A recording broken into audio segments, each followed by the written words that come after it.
All right, hello everyone, and peace of Christ, all of you. I hope my voice came in good and clear. I apologize. We started a podcast about an hour ago, and we lost the internet. I hope will not happen again. Uh, there's nothing I can do about this one. I mean, it's an internet, the company, the internet drop. Anyway, we continue, and I hope that the Muslims who are listening, they will share with us their ideas and what they think. In front of me, I have a picture of the Kaaba. I mean, this is the Holy Kaaba swimming in the mud of the sewage. And yet the Muslim, they claim that this is the most holy place and the location chosen by Allah. I mean, it's a chosen by Allah. It's in the worst location in the world. So what if it's not a chosen by Allah? I mean, imagine you are a person who hire an engineer, and this location is chosen by an engineer, and this engineer, he put your house where the poop and the sewage will cover it, and yet this is a holy place. Actually, the Quran says that the Kaaba is a holy ground, and Christians and Jews and Buddhas and atheists and anyone who don't believe in Allah, they are unclean, they are filthy, dirty, najas. Najas is not just unclean, it means like nothing can clean you. You are really filthy. So, because you are unclean, you cannot enter that holy ground. But poo-poo can cover it. I mean, you cannot, but poo-poo is okay. You see, when the Quran says that those who they are not Muslims are unclean and they are filthy, dirty, and then we find this picture, as you see in the screen, how the Kaaba is flooded and covered by dirt. So, why Allah, the one who is supposedly choose the location, did not stop the flood from covering his Kaaba? Why Allah don't use his fingertips to lift up the ground of the Kaaba? I mean, it's very easy. You see, the Himalaya mountains, they are growing mountains, which mean they are not really fixed. The size of it is growing because the magma in the ground keep pushing up. For sure, it's slowly happening, but the height of the mountain is increasing, not decreasing. So what Allah need to do, just lift up the ground under the Kaaba, and you can do it. And yes, Allah have a fingertips, And the Muhammadan in their videos trying to refute me, they say Christian Prince, he says Allah, he have a body part. All Muslims agree that that's not true. I mean, look at the idiots. You just go search in YouTube, type Allah hand, type Allah foot, type Allah, and you say all the Muslims agree Allah have nobody. You are the most funny scam ever. And you think that people will believe what you say. So, if you look with me at this Kaaba, this is a clear proof actually that Allah is a false God and Muhammad is a false prophet. And remember, this is a picture taken after we start having cameras. So, and then after they have their oil, they start asking American companies to solve the problem, how we can stop the flood from coming to the Kaaba. Which means this Kaaba was flooded for centuries after centuries after centuries. And Allah did not do it, but the American engineering can do it. You believe it? The God of the Kaaba cannot do it. All those thousands of years, we have Islam already is more than 1,400 years. And the Kaaba was exist long before Muhammad. There was 26 Kaaba in the Arabian Peninsula. It's a pagan place for worship and buying and selling. And as you see, this is the Kaaba. You see, actually, if you see the Kaaba, the old Kaaba was nothing really. But now what you see in TV is the money of the oil. Marble, lighting, even air conditioning, But you see, it doesn't matter how much money you spend on it. They spend on it because they make money from it. Every year, a lot of people go there and visit, and they spend a lot of money for airline. You see, the Saudi government, they make money from even your visit, just from the airline. You have to rent a hotel, you have to buy food, You have to buy gifts to go home as a memory from the Kaaba, something like a rosary, something in your hand to give it to your friends. So it's a big business, big business.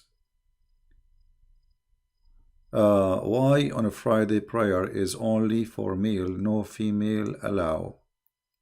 Well, not only Friday, all the prayer is only for that. But you know, some mosque, what they do, they separate the mosque between male and female. You know, but the because Islam supposedly, you see, this is telling you that those are not really believers, because if a woman enter a mosque and she is in the house of God and there's thousands of people there, I mean, what is your worry? The worry is that we Muslims, we are not decent people who can, be decent inside even the mosque. So you cannot trust a Muslim man with a Muslim woman. This is about trust. You cannot trust. And now you forbid them from coming to the mosque. Okay, what is about the rest of the week? I mean, if somebody want to do something bad, they would do something bad, but they would not do it in the mosque. Anyway, as you see the title, Allah Aka Muhammad and his amazing ethic. From the amazing ethic of Allah, that there's a black stone in the shape of a vagina, and a Muslim, you have to kiss it. And the funny, a Muslim will say to you, no, we don't have to kiss it. No, you have to kiss it. This is what Sunnah means. Sunnah is following the steps of the Prophet. And the Prophet kissed it, so you kiss it. Actually, Umar ibn Khattab, he said, if not Muhammad kissed you, I will not kiss you. I know that you are useless and harmless.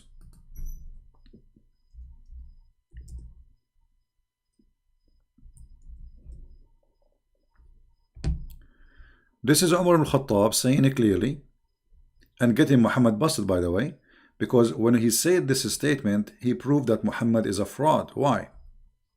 Look what Umar he said. Umar came near the black stone and kissed it and said, no doubt, I know that you are a stone and can neither benefit anyone nor harm anyone. Had I not seen Allah apostle kissing you, I would not have kissed you. Do you understand how dangerous this statement is? Do you guys understand how dangerous? Muhammad is being spanked by Umar al-Khattab, because what Umar is saying, there's no need to do that. This is stupid. This is literally stupid. You are useless and you are harmless. So why we want to kiss you? But because Muhammad, he kissed you, we are kissing you. And this is not only proving that this stone is a fraud, proving Muhammad is a fraud. Why? Because Muhammad, he said that the stone, the black stone, is the right hand of Allah and is going to witness for Muslims in the judgment day. But look, Umar is saying, you are useless.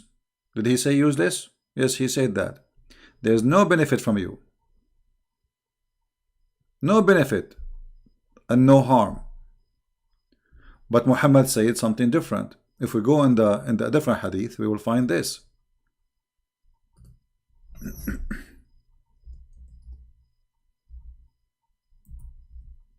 So one of them have to be a liar, either Umar or Muhammad. And here in this case, I believe Muhammad is the fraud. Let me instead see the hadith.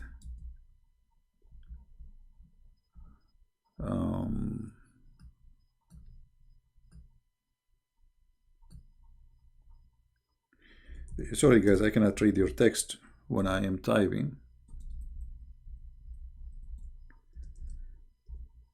Wait for me. Yastadimahu yawm al-qiyamah. I'm trying just to find the hadith.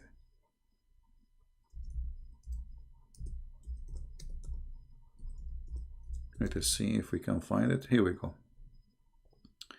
This is Muhammad saying this following statement. And the Muslim cannot say this is da'if as usual. And by the way, what they say here, Hasan, which means good, it's a stupid statement, because this is a book which is supposedly a Sahih book. What do you mean Hasan? So anyway,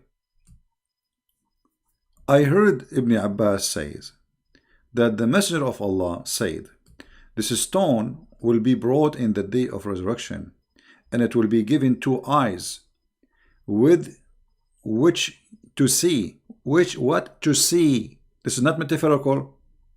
This is not metaphorical. Is going to be given eyes, literally eyes, which is going to see, and a tongue which to speak, and it will bear witness for those who touch it in sincerity. But isn't it Muhammad, isn't it Umar al-Khattab, he just said that you are a black stone, you are useless, you are harmless?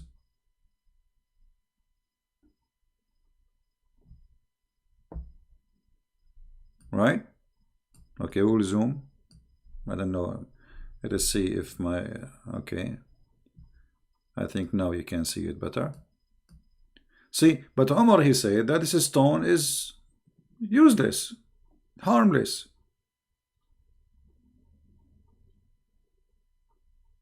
So which one is telling the truth? Okay, guys, we did zoom.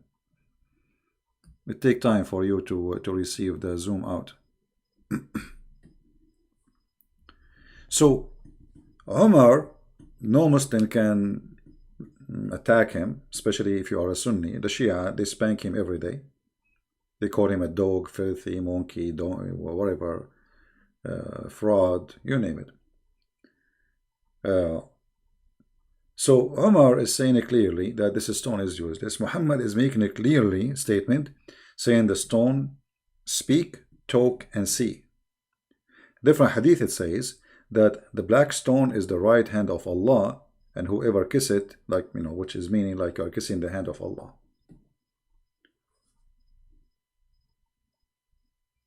So how this can be ethical, that there is a God, he ordered us to kiss a black stone in the shape of a private part, claiming that this private part is going to witness for us on the day of judgment. And what is witnessing mean? I mean, what do you mean with black stone? So do Allah need a witnesses? What is that? So this is not metaphorical. This is literally happening. Muslim today, they kiss the black stone, which is nothing but the private black stone, which is for the god of fertility. And by the way, what is left from it is not only, there's no stones there actually. The whole shape you see, if we go right now, let me find the black stone image. There is nothing left really of this stone. What is left there is just little tiny rocks in the size of your fingertip, and they place it inside the wax. Every week they have to do maintenance for it. The funny that they have to do maintenance to the stone of Allah. Allah cannot do maintenance to his stone. Allah could not preserve his stone, you know.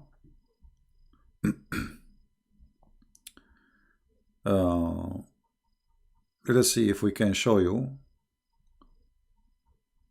Here we go. This is how they are fixing the black stone. I will put it for you on the screen. Give me a second. They do waxing. Here we go. They do waxing for the stone, you know. And this waxing supposedly is because the whole stone is wax. There's nothing left. There's only small tiny rocks inside the wax, and this is what is left of the black stone. Actually, there's videos in YouTube, you can search it, about doing maintenance to the black stone. So look at this. This is a stone is going to witness for you in the judgment day, but the stone itself is not going to exist until judgment day because nothing left of it.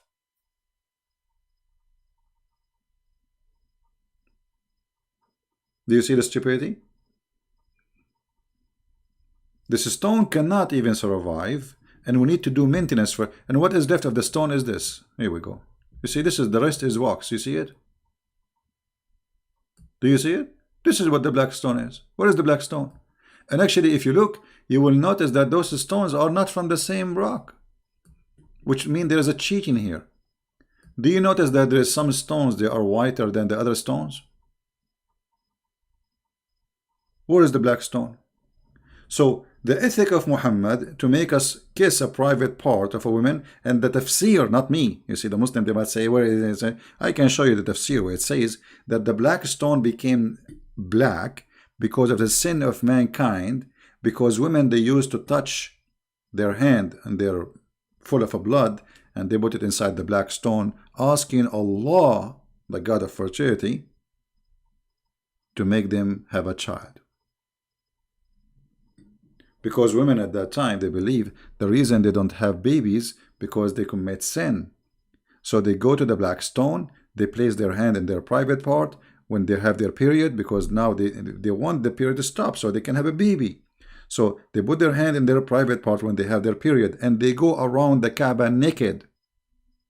Is that true? Absolutely. If we go to the hadith, we will find the following. Totally naked.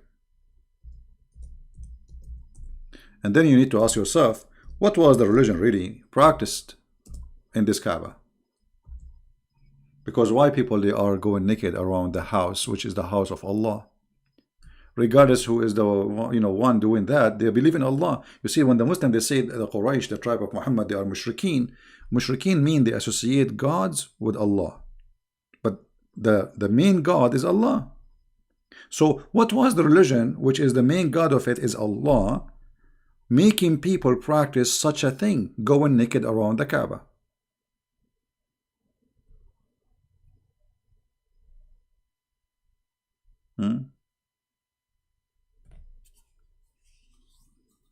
I think my connection is good and there's no problem. No, I think here, the location I am in, when too many people use the same, I mean, it's like a peak time. Today is a Friday evening, and too many people using the internet, and then the speed it drops suddenly. I hope that will not happen again now. So obviously the practice telling you that there is something wrong in this religion. Those who they are doing this nakedness thing, they are believers in Allah. They are not believers in something else. You see, when the Muslims, they say Muhammad was fighting his tribe, still the tribe he is fighting, they believe in Allah. They are not believing in a different God. So what was the religion really, which is believing in Allah, making people going around the Kaaba naked?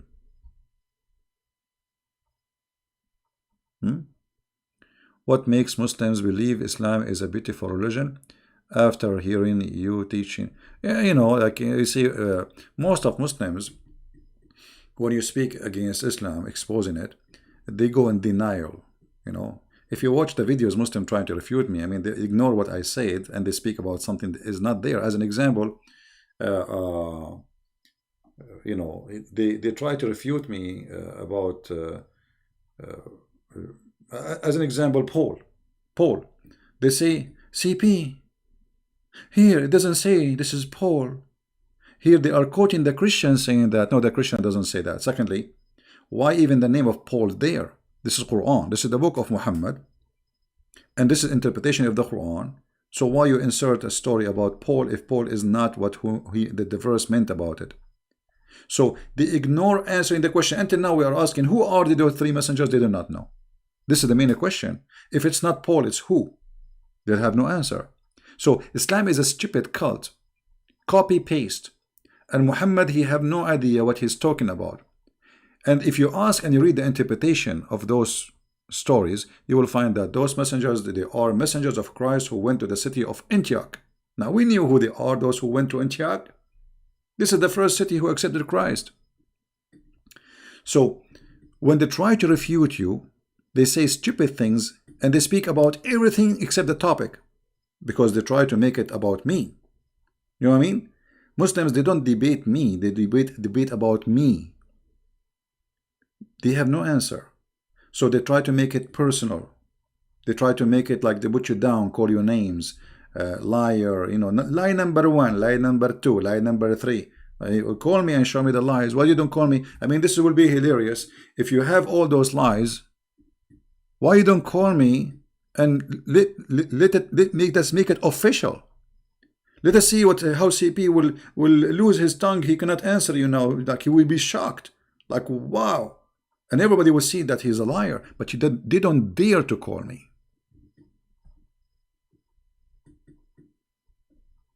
And this is the whole point. And now what we are talking about, they will go and make a video says, CP, Those are not the Muslims going around the Kaaba. My friend, at that time, the Kaaba, you see, when Muhammad supposedly forbid going around the Kaaba naked, the Kaaba is already under his control for a long time. Why he was waiting? Why Allah did not make a verse in the Quran? Look, the Quran have a verses about who Muhammad can sleep with, or verses Muslims don't enter the house of the Prophet without permission. Like what? This is a verse. This is God is talking. Don't enter the house of the Prophet without permission. So he have time to make a verse about don't enter the house of the Prophet and don't eat his food and don't eat his sandwiches. But he have no time to say don't go around the Kaaba naked.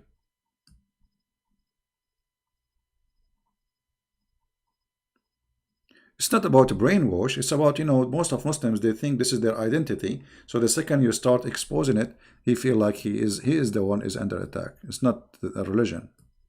They take it in a personal way. They are very naive. And those who defend, they are doing business. They have no answer. They cannot debate us. And, the proof is here is every day.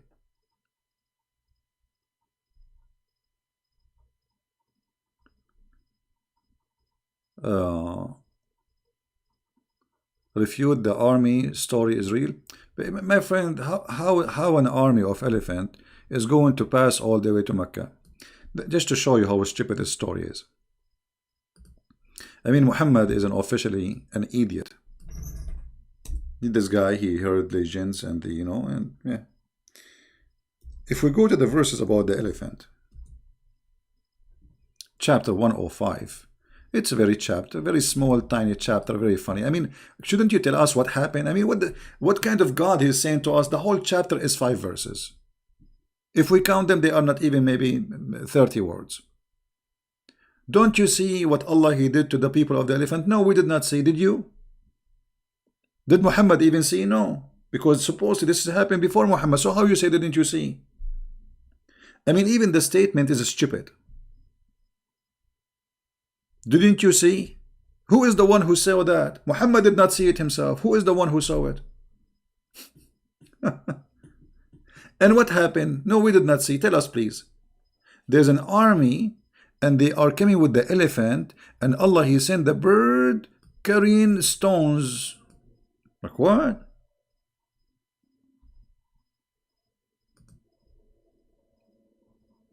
What is that? So Allah He defend His Kaaba by flying birds who carry stones and they throw it in the elephant. So why the Saudi are buying the F-16? I mean, here we go. Why Saudi? They have more than 8,000 American soldiers right now as we speak in Saudi Arabia. Why they are asking the American to fly with their AWACS on the top of Mecca? You have the birds, my friend. And not only that, there is a stories. Actually, the Kaaba was destroyed many times after Muhammad. So the story here not only is stupid, the story is getting busted by itself, by the history of Islam. Al-Hajjaj, he destroyed the Kaaba. There is many names, but the most famous one is Al-Qurmuti. Al-Qurmuti, who destroyed the Kaaba, and he took the black stone and he made it a stone for his own business, like bathroom, for more than 20 years. And not only that, Al-Qurmuti, when he destroyed the Kaaba, and the Muslim now, they say to me, it's a black stone. Why Allah will defend it? Well, here we go. Don't you see? The Kaaba was defended by Allah. He sent an army of birds. And here, remember, this is the Kaaba where people, they go around it naked at that time. You know what I mean? So Allah protect the Kaaba when people go naked around it, but Allah don't protect the Kaaba when people are not going naked. You know what I mean? So when the Kaaba became clean from the idols, supposedly, the Kaaba have only Muslims around it, Allah don't send His bird to protect the Kaaba. Al-Qurmuti, he come, he destroyed the Kaaba, he took the black stone, in the top of that, he stood in the middle of the Kaaba, in the top of the ruin, and he said, hey Allah, where is your birds? Where is your birds? There's videos on YouTube, the sheikhs are explaining it. The guy was challenging Allah, says, where is your birds? Which means you are a fraud. After Al-Qurmuti, he destroyed the Kaaba, Islam demolished. A lot of Muslims left Islam because they noticed that this is really not a fraud. Where is Allah? Where is the birds? People were waiting for something to happen. The sky will have birds right now. No birds, no snakes, no cockroaches, no ants, nothing.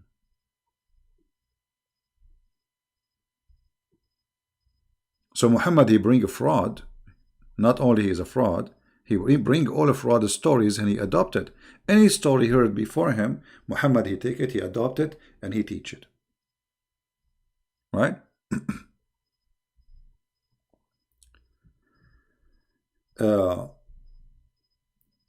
When I lost my internet, we were reading about Muhammad advising a man not to marry a woman she is widow or previously married, to marry a child.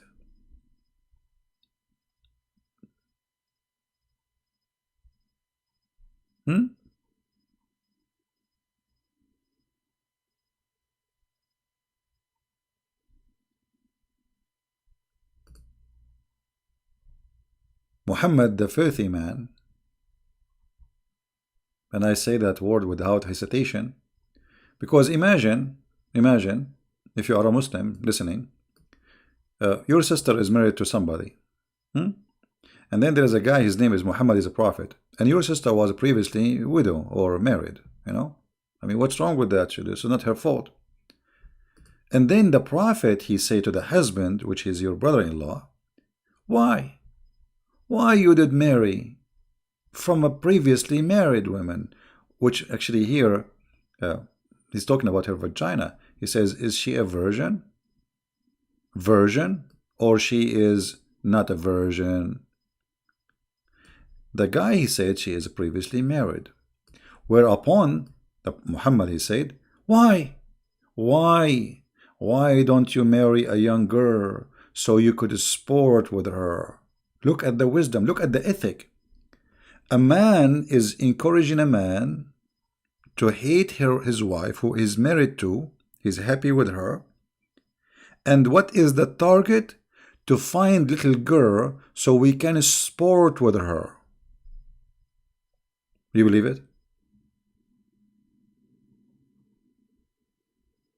Imagine you are a father of that woman who is married to this guy Jabir. And you hear Muhammad saying to this Jabir, why you did marry this woman? Why? Why you don't marry a little girl so you can play with her? Here you see the mentality of Muhammad, that he is a sick person. Not only he's a fraud, not only he's a filthy, he's mentally sick. Because this is the best man of the Muslims advising the best advice. Who can advise better than Muhammad? Nobody. Right? Yeah, what kind of a sport exactly? I mean, she's a child. And the Muslim, they might say, CP, it doesn't say she's a child. No, it says, read carefully. And she could sport with you, or you could amuse with her. Amuse, as if she is a cat. She could amuse with you. I said, Abdullah died, and he fell martyr in Uhud, which means this man and his family, they fighting for Muhammad, they die for Muhammad, and left 9 or 7 daughters behind him. I, therefore, did not approve the idea I should bring a girl like them. Do you see it? His brother, he died, and this guy now taking care of the family of his brother. And he have 7 or 9 daughters, and they are little girls. I did not approve the idea. Muslims, Muhammad and Abdul, Fifi, Mimi, Juju, Susu. Don't say Christian Prince. Christian Prince. The hadith doesn't say that. Yeah, it doesn't say that. No, it says that. I therefore did not approve of the idea that I should bring a girl like them. Like them who? The children of his brother. I preferred, continue, but I preferred to bring a woman who should look after them, which means those are little girls who need somebody to take care and look after them. Isn't it clear, guys? I assure you the Muslim, they will make videos. It's CP. It doesn't say that. It doesn't say that. How you can even defend such a man? How even you can follow such a man? Encouraging a growing man to go after children to have sex with them and making him hate his present wife for the purpose of amusing her and amusing you, sporting with her, sporting with you. And what do you mean sport with her? She's a child. What you will do exactly? She will jump on your belly?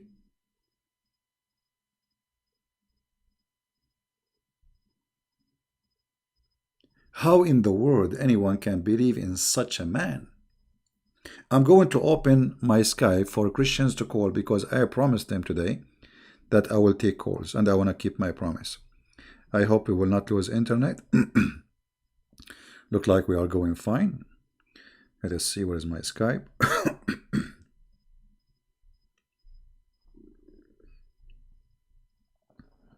All right. Okay, my Skype is open. If there is any Christian want to call, and let us do it this way. The one who texts me first, I will call you. So don't call right away. All right. Hamidin Hamis. What is that? Muslim? If you are a Muslim, let me know. Text me first, please, and then I will call you based on your text, which means first text, first call. So we don't disturb each other like you call me when I'm talking. Just text says, I want to talk, can you call me? And I will call you back. Seriously, what we are going to talk about in Skype? Sarah, nobody is asking you to call. Seriously. I mean, what's wrong with people? Seriously, what we are going to talk about? You don't have anything to talk, don't call.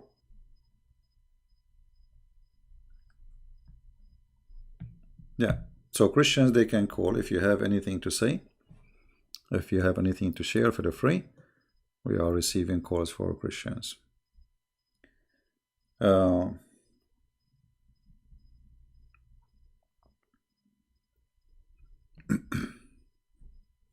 Sometimes I read comments and comments are funny. People, they say things without even using their brain. No, not necessarily this topic, but you can talk about this topic. I mean, why we wouldn't want to talk about this topic? Why not? But if you have different topic, no problem. Yeah, we will take Muslims if there's a Muslim wanna talk to us, no problem.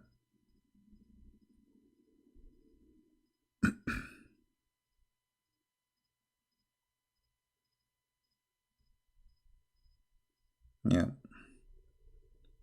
So how this man Muhammad can be a prophet of God? Somebody asking question about Sahih al-Bukhari. Let us see what is the question. Is it true that Sahih Bukhari was written by Imam called Muhammad ibn Ismail ibn Ibrahim ibn Bukhari? Ustad Abdul says that. Yeah, so what? By the way, Al-Bukhari, there's nothing is called written by Al-Bukhari. There's no book called Al-Bukhari. Al-Bukhari, which we are reading right now, this is not a book written by Al-Bukhari. Nobody have a book. It's called Al-Bukhari. All right. Hello? Good morning, Mr. Prince. Hey, my friend, how are you? Doing good, Mr. Prince. How are you? How's everybody? I'm all right. What do you like to say with us?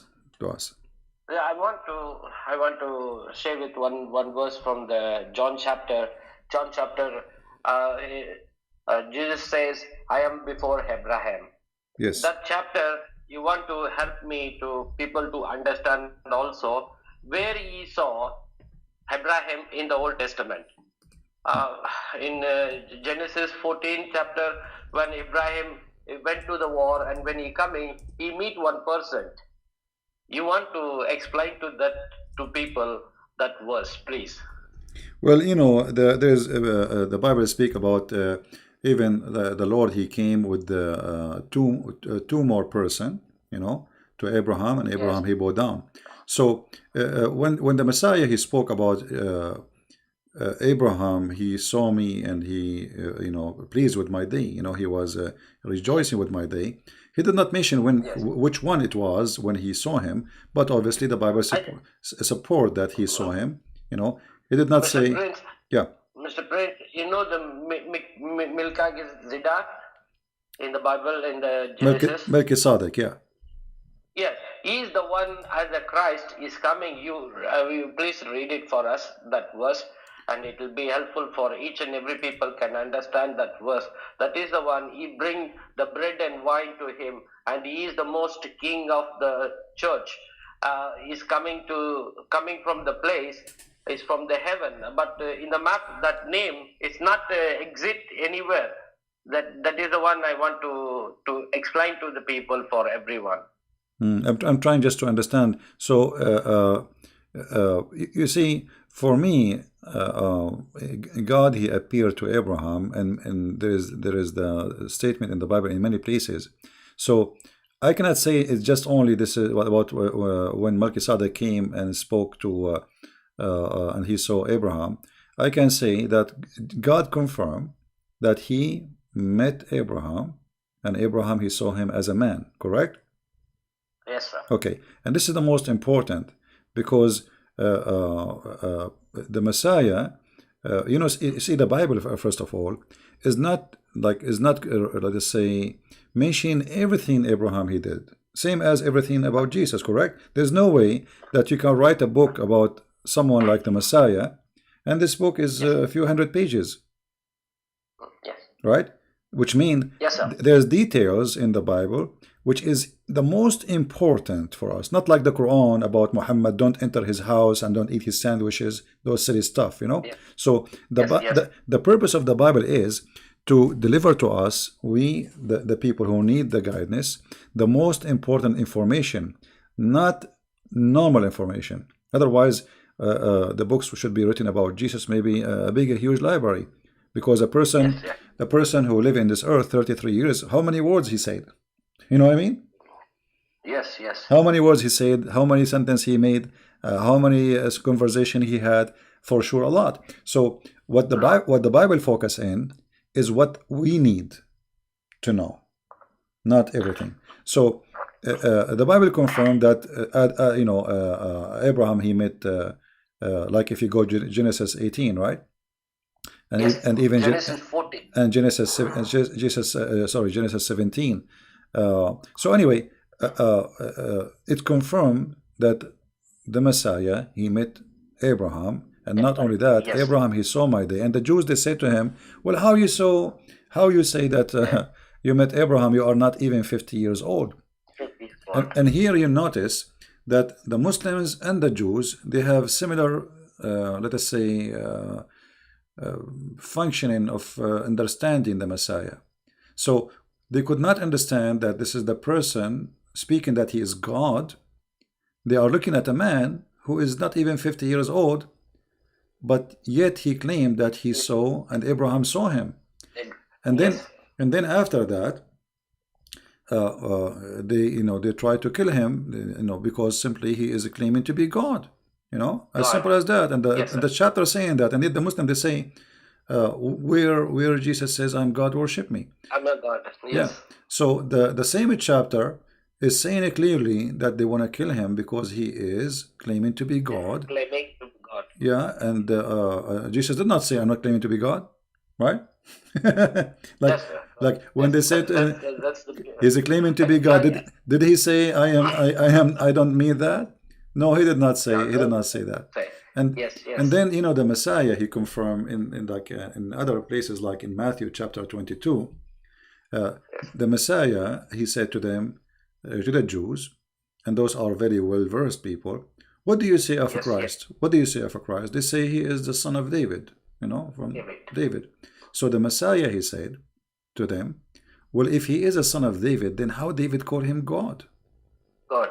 Yes, How David called him my Lord, my God.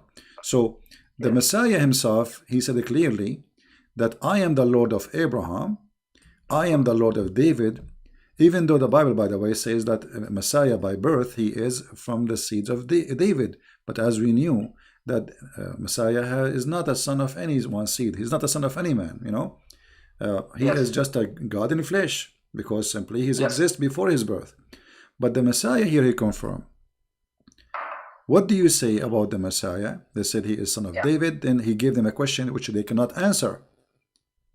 How yes, then, if he is a son of David, which means he is disagreeing with them, if he is a son of David, then how David call him Lord? Lord, He called him Lord Jehovah. Jehovah. So if he is just from David, that means he is just a man like everybody.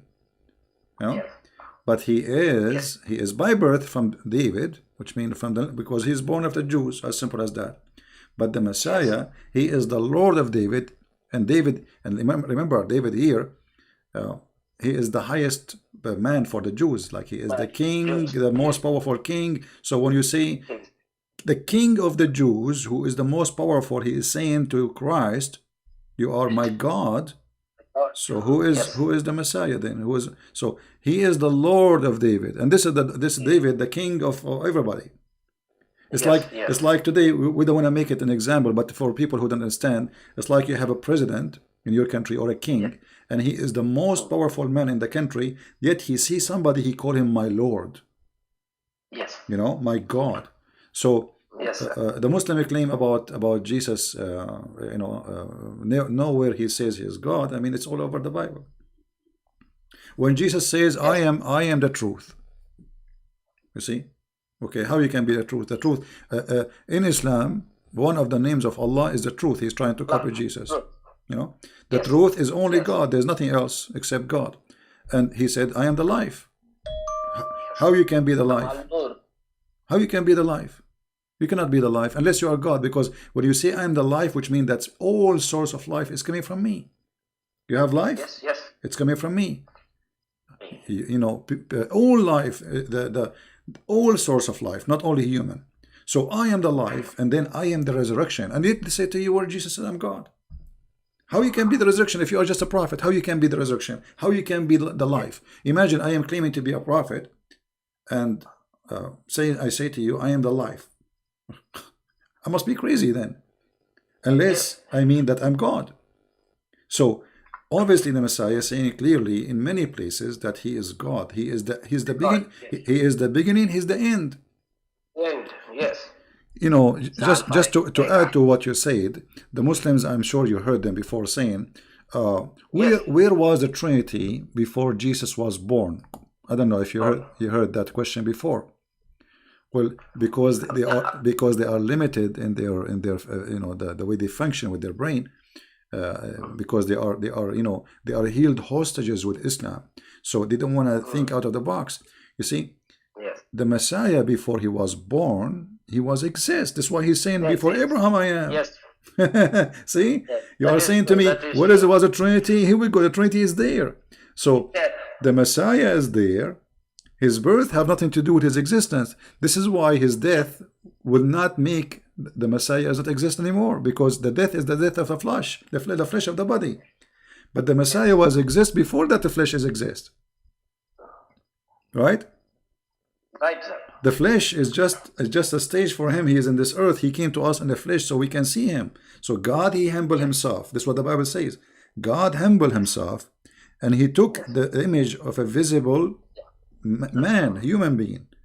Right? Human being. So Yes, sir. the Messiah, and this is what the Bible is saying, he is the visible image of the invisible God. God. Yes, that is true, sir. And yet they say to you where Jesus said, and by the way, saying God, it's easy. I can say I'm God too. but you cannot do what Jesus can do. Yes. Anyone can say I'm God. So I mean, what a big deal to say I'm God. I can say Allah. He said He's God, but He cannot do what Jesus do. Yes, that is true. Allah, the God of Islam, He do not even know what He created, how He created things. Stupidity. Yes. The Quran is full of stupid mistakes. Right? That is true. That is true, sir. All right. Anything else, my friend? One small request from you, All right. from my side. When the ex-Muslim, they asking to, you ask them to come to the Christ, you say to them to read Bible. So I want to request it to you, even the people reading New Testament especially, tell them to read in the red letter Bible. It will be more easy for them. The Christ what is speaking, it's all in be the red letters. It will be to be understand them exactly who's speaking correctly. So it will be easy. People get confusion who's speaking here, so they don't know exactly what. Well, they're this speaking. is a design so of easy for them okay. to write letters to help them to understand. Yeah, most of people, my friend, they are reading from the internet, because those who leave Islam in my channel. It's available, Princess, in the internet. The red letter Bible, King James Version. Red letter Bible is available. I also have in my phone. Okay.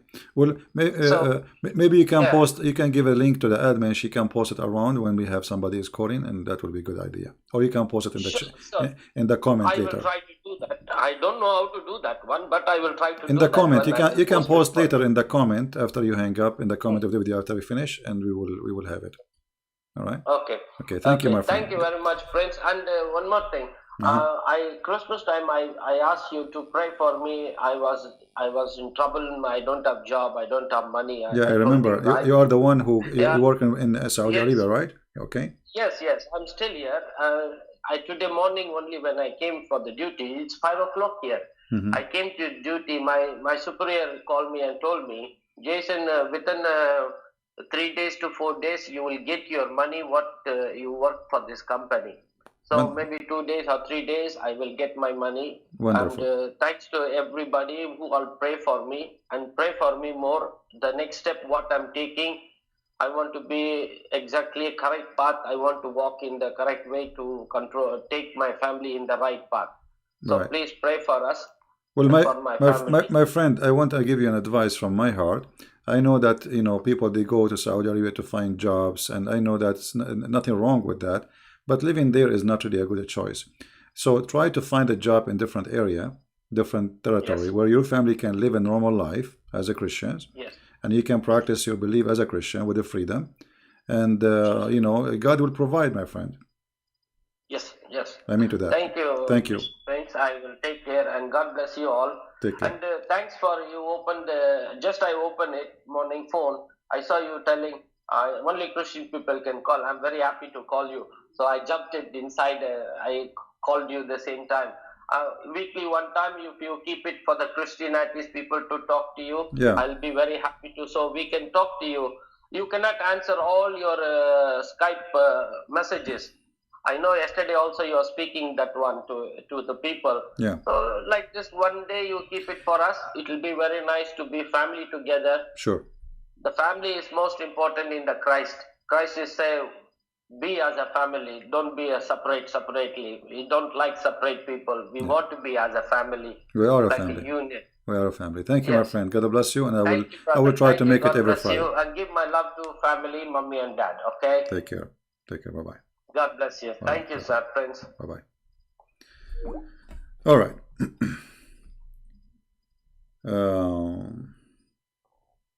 Very nice person. Wonderful family he have. Working hard to provide his family.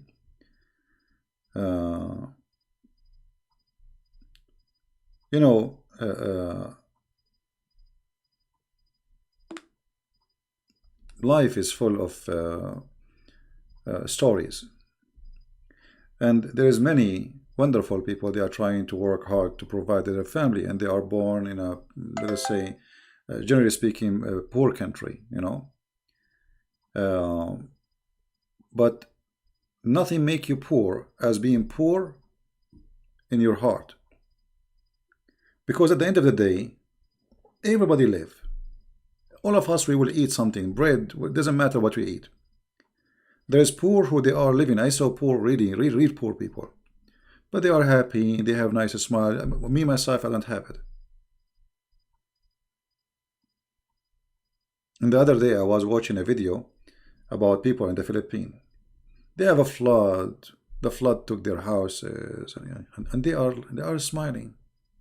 I mean, imagine those people. They have nothing. They have nothing before the flood. Little tiny house made from, and you think they are poor, even if you are rich, because there is people who have a lot of money, but still they are poor because they want more and they will never be satisfied.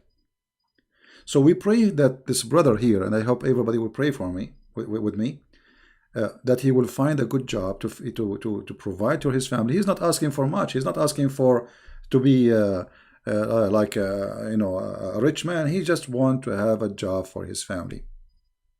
So pray for this brother, so the Lord will provide him and the Lord will open door for him. We have somebody want to call. Okay, let's see.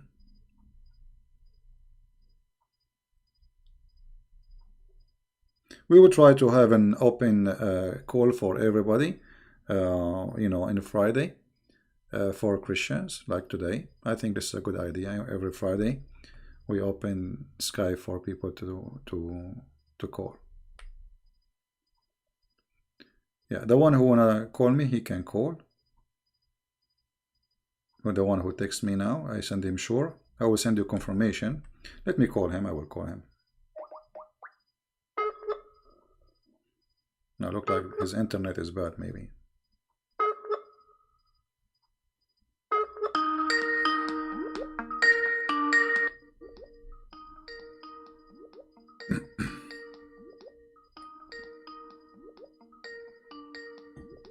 I hope he will answer.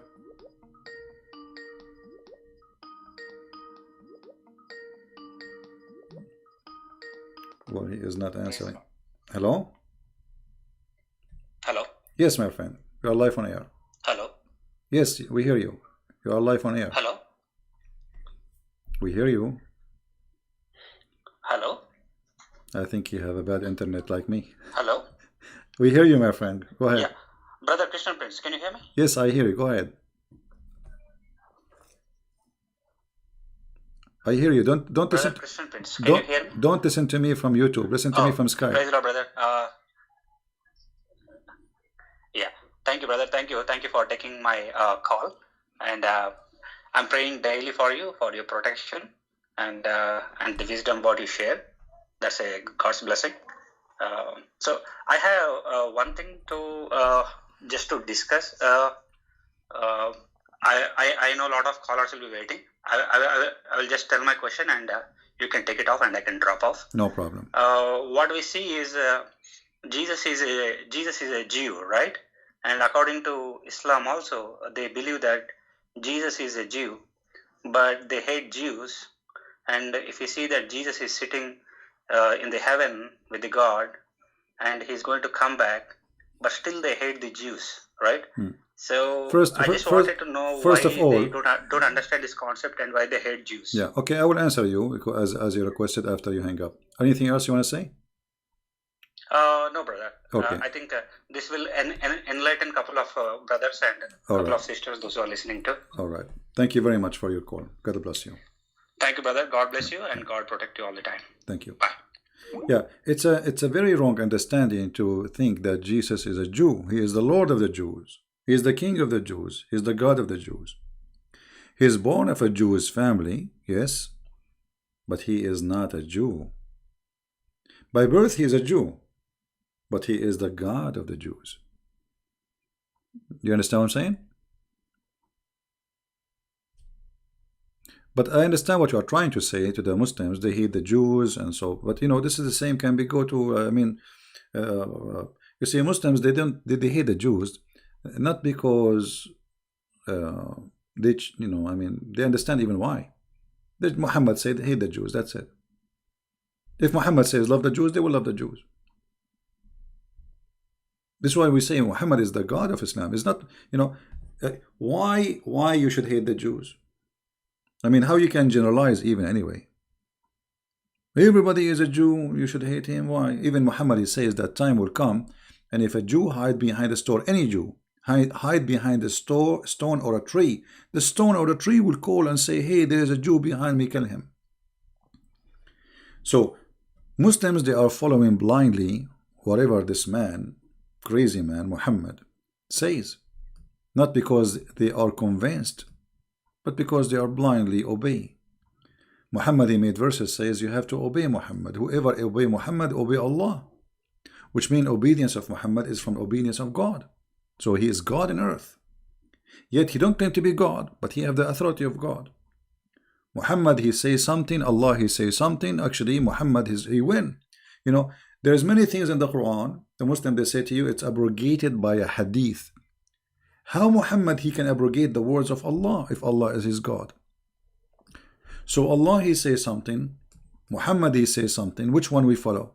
Muhammad, because Muhammad is more important from Allah, which is a fake God.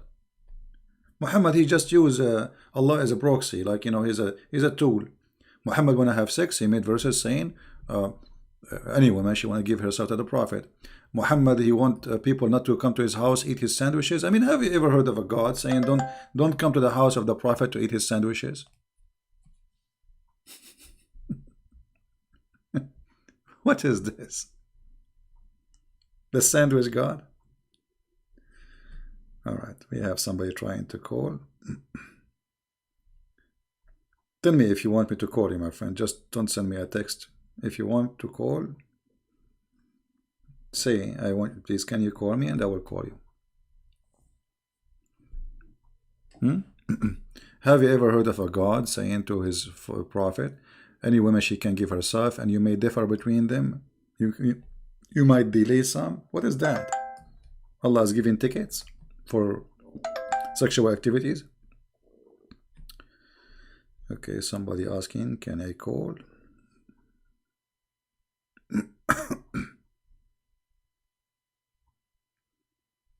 No, Skype is very slow.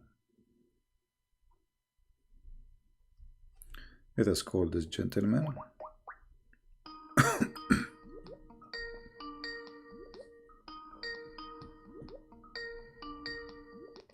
Hi, CP. Hello, my friend. You are live on air. Yeah, my audio is clear, right? Sorry? Is my audio clear? Yes, it is. Please listen to me from Skype, not from YouTube. I'm speaking from Skype only. All right. I'm calling from India.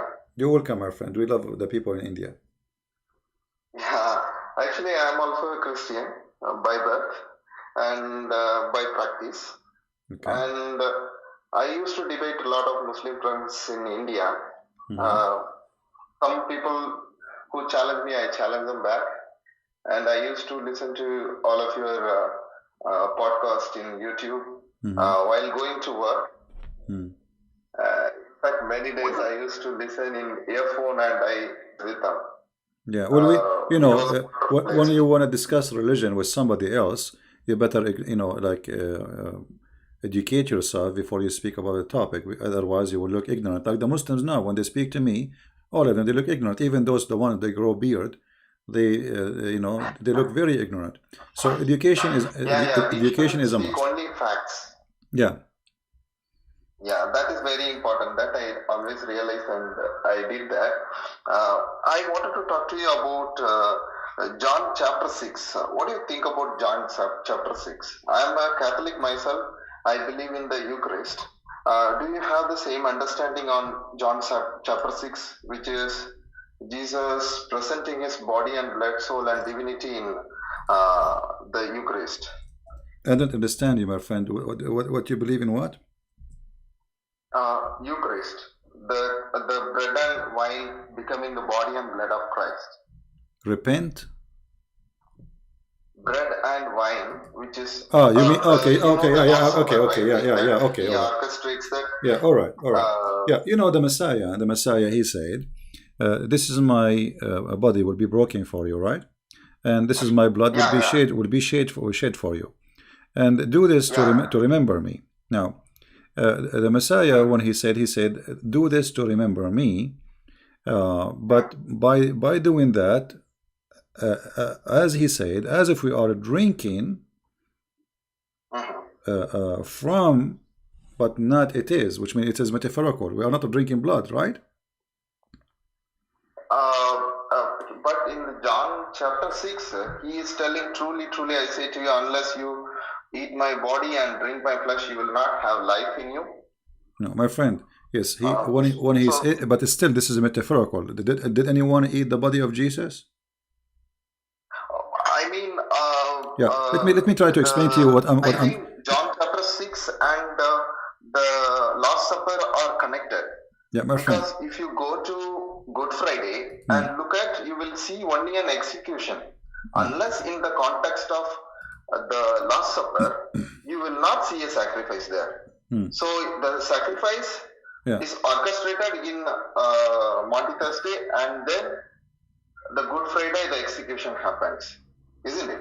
Yeah, you see, when you read, try to read in more like see the whole image, not only one verse. If you read in John chapter 6, you will see that Jesus saying to them that I am the bread of this life. It's not. He said, it's not by the bread only human being live, but by the word of God, right? Not only by the bread. So the Messiah. Bread, isn't it? Sorry. Word of God is Jesus Christ. Yes, so correct. But this is mean. It's not really about eating the bread. It's not about him being eaten like in the bread. This is symbolic of what he did to us. So he is the bread of life. He is our provider. This is the real provider. You see, bread is coming from somebody, from provider. Somebody provide you the food. Somebody provide you the life. Somebody provide you your blood. So someone provide us your existence. That is God. And the Messiah is saying clearly that I am the bread of life, and by me you will have eternity. All right. So if you go to John chapter 6, you will see in verse number 27, he is saying to them, don't work for the food which is can be spoiled, but for the food which is going to be eternal, and the one who works for it will give in eternal life, and that is the only one who can give you that food. That is the Messiah, right? So this is the food here is not about something we eat literally, but doing what Jesus said is to remember him is something beautiful, and it's a blessed for sure, because he is saying by doing this you are doing that, which means you are receiving my body and you are receiving my gift to you. So yes, taking the bread and drinking the little juice or wine, this is a gift from the Lord, so we remember what he did to us and give us a blessing for our heart and our body. Yeah, that's good explanation. Thank you for your briefing on this. You're welcome. Yeah, I want you to be careful always when you say those sentences to Muslims, because Muslims, they might think we drink blood. You know what I mean? They will say, "Oh, those people, those Christians are zombie. They drink, they eat Jesus and they drink Jesus." So we have to be careful. Otherwise, already they are making lies about us by millions. So they easily straightforward they will make lies. But if you give them something something difficult to understand, they will just twist it. Yeah, they twist it in purpose. Not only they understand it, but they twist it in purpose to make it look like not what it is. I build stories and then I just twist them into challenging their own idea. Say, for example, I tell them a temple priest who is possessed by their god tells that give me your women to me. And what will you do? I ask them. So they tell me that I will beat them to pulp. He is a false one. Yeah. Then the same is told by your prophet. What will you do? I ask them. Then they get into a shock. Where he said that? Then I quote the Quranic verses. All right. Then they will not be able to answer me. All right. Well, my friend, I want to say thank you for calling us, because there's many people trying to call. I hope you understand. Yeah, and God bless you for your call. And we wish you the best in debating Muslims. All right. Yeah. Praise to Lord Jesus. Take care. God bless. Bye bye. All right. Somebody else trying to call. Let us call this person.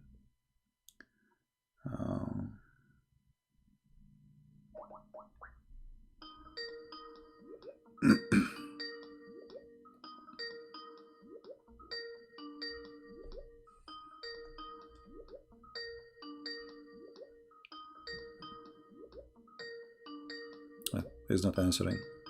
You know, don't call me when I am live with somebody. I mean, wait until we drop the call. Just send me text saying I want to call, and I will call you back. And now he is not answering.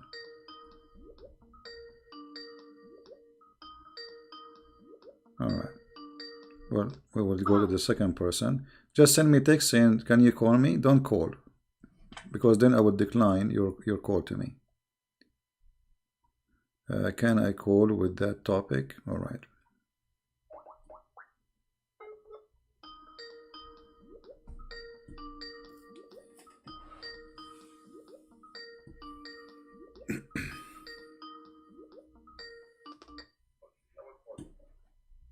Hello? Hello. Yes. You are live on air. Hi. Thank you for calling me back, Siti. You're Can welcome. you hear me? Yes, sure. I will hear you. Yes. So did you read the text of the topic that I wanted to ask you about? I could not really get a chance to read it. Let us see. Can I talk about what women gets in Jannah, if it's okay? Sure, go ahead. Yeah. So I'm actually working on a video, and then I got, well, basically, there are many verses in the Quran that mention about what the righteous people are going to get in Jannah. Like in the Surah 78, 38, 55. But then, do you think that all these verses only implied for men only? You see? Or these... Okay. The Quran, the only thing the Quran speak about women they will have in heaven, that they will be in heaven. That's all. Doesn't say really what they will have in heaven. The rest of the description is for Muslims, men. You see, and we can prove that easy, because the Quran described they will have this, they will have a fruit, they will be reclining in their couches, and with them the hur, right? So yes, obviously he's woman of equal age. Yeah, right. So obviously he's speaking to who? So the one who is the one who is speaking to? He's speaking to men. Otherwise, that will make them lesbian, because saying to the and your whore with you. So, and he described those whore that they are, they did not have any sex before. So, if you read the whole verses, this is about Allah speaking to men, which is Muhammad, not to anyone else, only men. All right. So those men, what they will have in heaven. The only thing the Quran speak about women they will have, that they will be in heaven, but what they will be? They will be sex toys for the men. Yeah, because I received conversation with Muslims, and they said no, these are also part of this, are also for women, because not all those verses mention about women, only one or two. No, we see, we have the hadith. The hadith confirm what is in the Quran. We'll explain it. Muhammad himself is explaining. So, was Muhammad lying about what he said? Then this will be a problem for the Muslims. So when Muhammad he said that he will have at least 72 women, and some of them they are wives from the earth, and the rest are from the virgins, which Allah will provide in the heaven. So obviously the promise is that the man will have many, the women she will be one of the many. Right? One of the many. Yeah, one of the many, and she herself, she is a gift for the man. He is not a gift for the women. She will be, you see, in chapter 55, verse number 72, it says that those are going to be even jailed inside their tent, which means they cannot see anyone else. Just for the man. They will be jailed. They will be restrained in their tents. If you go to chapter 55, verse number 72, that those women, they are jailed. They cannot see any other man except the man who will sleep with them. So what kind of reward is given to the women is being jailed in a cage so the rooster can come? You know, so this is a rooster chicken religion. There's one rooster and many chickens. This is the mentality of the heaven of Muhammad. Yeah, this is the fact. One rooster, because if you have two roosters in one place, they will fight, right? They will kill each other. Yes. So one rooster and many female chickens, and this is the heaven of Islam. As simple as that. Ah, great. So Well, they promise came up- they promise the women in Islam to be a chicken, one of many chickens who will be given to a rooster. You know, in heaven he will have high walls. Why high walls? Because those people, they are Arab, they are very, you know, private. They don't want anyone to see. Yeah, you will have high walls, and nobody can see behind those walls. So you see. This is why it says here, "Hurun maqsuratun fil khiyam." So what it's Amazing. yeah. So yeah, the best description is a rooster chicken religion. You know. Yeah. So when I talked to Muslims, and then I came across with this one verse, if you can pull out also from your screen, Surah 33, verse 35. And then the funny with this verse is the tafsir, actually, from Ibn Kathir. 33, verse 35. 35, okay. 33, verse 35. Yeah, about don't enter the house of the prophet. Wait, I'm going to see that. You're talking about chapter 33, right? Chapter 33, verse number 53. Yeah. Yeah. This is about Yes. don't enter the house of the prophet, and don't don't ask, don't eat his food. 35 is for this is the part, I think, the only part in the Quran that mention what women will get in Jannah. No, this verse here. I think you are quoting wrong number. This verse here is about don't enter the house of the prophet and don't eat his sandwiches, which is very silly.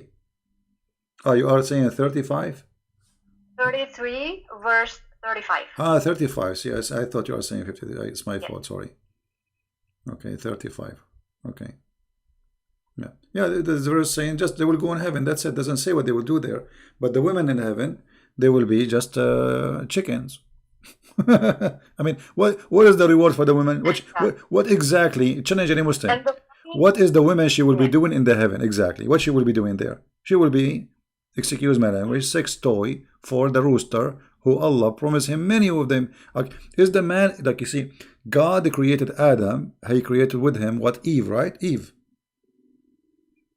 Okay, so if Allah is the same God who created Adam, why we don't go to heaven?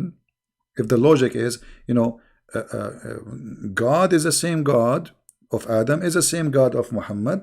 So why the God who created only one woman for Adam, he is going to create too many women for the sons of Adam? Doesn't make sense. doesn't make sense. And at the same time, those women, as an example, the Hur, all of them, they look the same. They have the same voice, they sing the same song, and they have the same name, and they have the same look.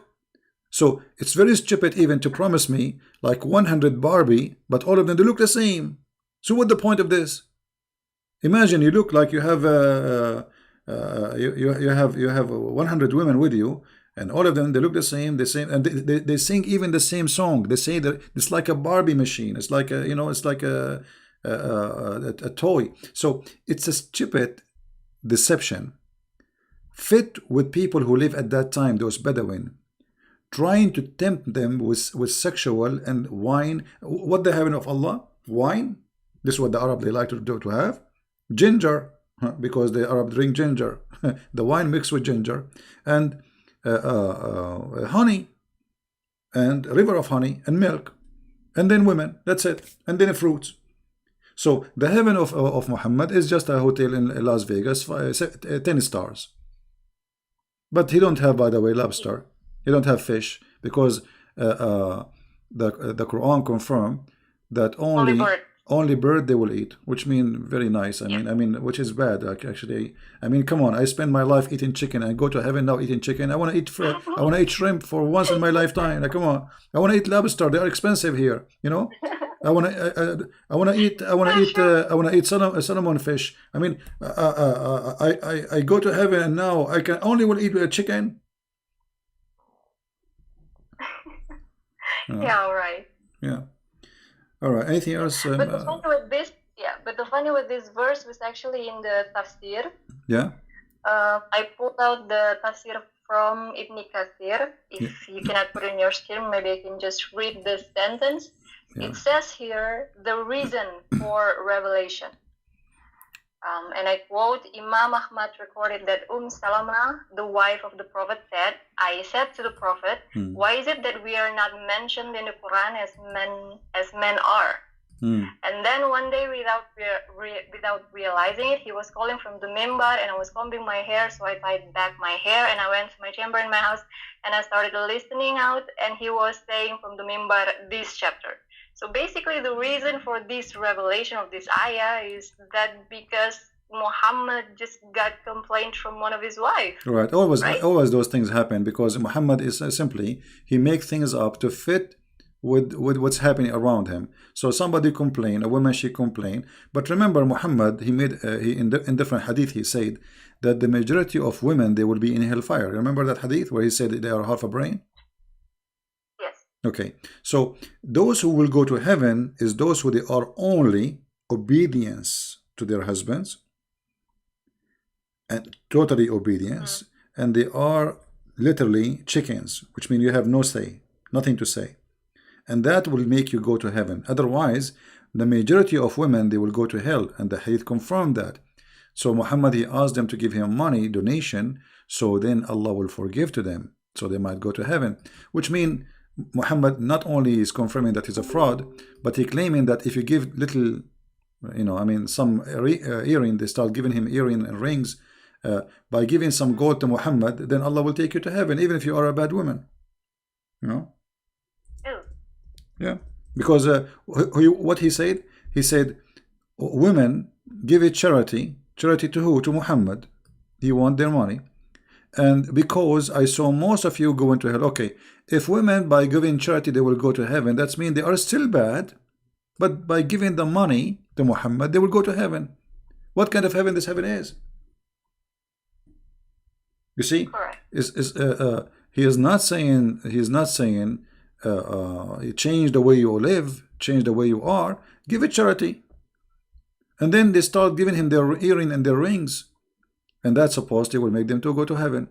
O women folk, you should give a charity and ask much forgiveness, for I saw in your block amongst the door of the hell. So they are the major people of hell are women. But the fact is not true, because this is totally contradiction with the Quran. If Muhammad promised every man many women in the heaven, regardless of the number, that means the number of women, they will be way more than men. Right? Yes. So either this hadith is a fraud or the Quran is a fraud. I believe both of them, they are fraud anyway. And not only that, Muhammad he made some stupid mistakes. He claimed that women, they will go to hell because they have deficiency in their religion and deficiency in their intelligence. And if you think about it, both who he called them deficiency is not a reason to go to hell. Because let us say a person, he have deficiency in his brain. Let's say he's crazy. He's a crazy. Allah created them that way. Yeah, he's a crazy. Let's say somebody's a crazy. Well, this is not right. God is God of justice. He will not send him to hell. This guy is a crazy. You see, God judge you by what he gave you. If you don't have the brain, which you can judge by what to do, what not to do, then why God will send you to hell? So Muhammad saying that women, they are stupid, therefore they will go to hell. But this is stupid of him to say, because if a woman, she is stupid, she is the maid of Allah, and that means Allah should go to hell, not the woman, because she is maid of the maker. Look, and what they ask him, what our deficiency in her intellect and religion?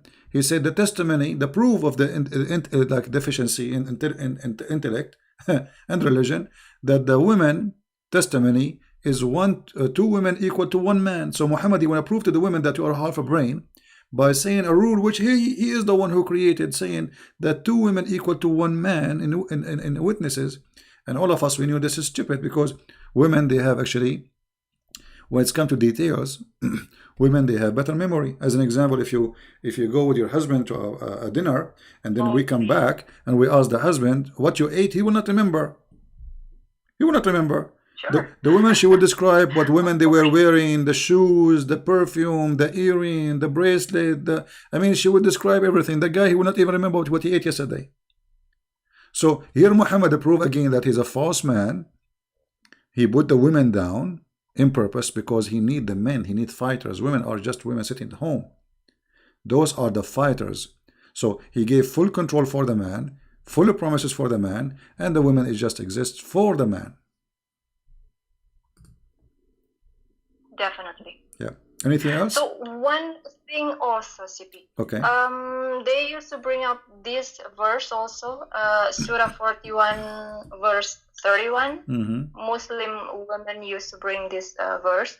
And here it says, "We are your protectors." Well, I'm taking from the Yusuf Ali translation. It says here, "We are your protectors in this life and in the hereafter. Therein shall ye have all that your souls shall desire." Yeah.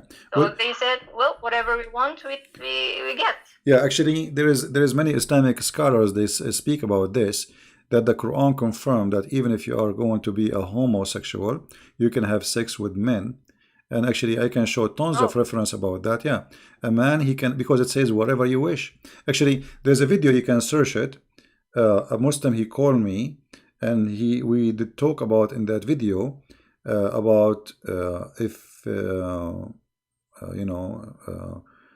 having sex with his mother, because in Islam they say, many scholars, that you can have sex with your mother and your daughter. Some they say no, it's not allowed, but the Quran says whatever you wish. So if you can search for that video, and then he said to me clearly, so what's wrong with that?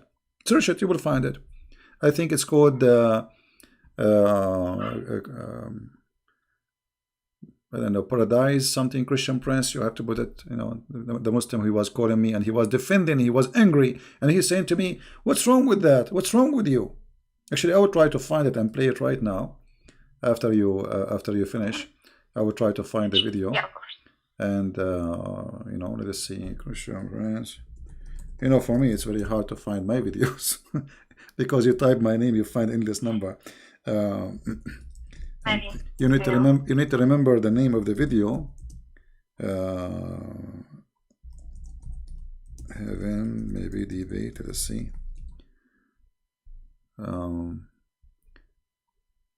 Yeah. Let us see. Maybe this one. In 2020, start off the year right. Okay, Show your this commitment to your one. family.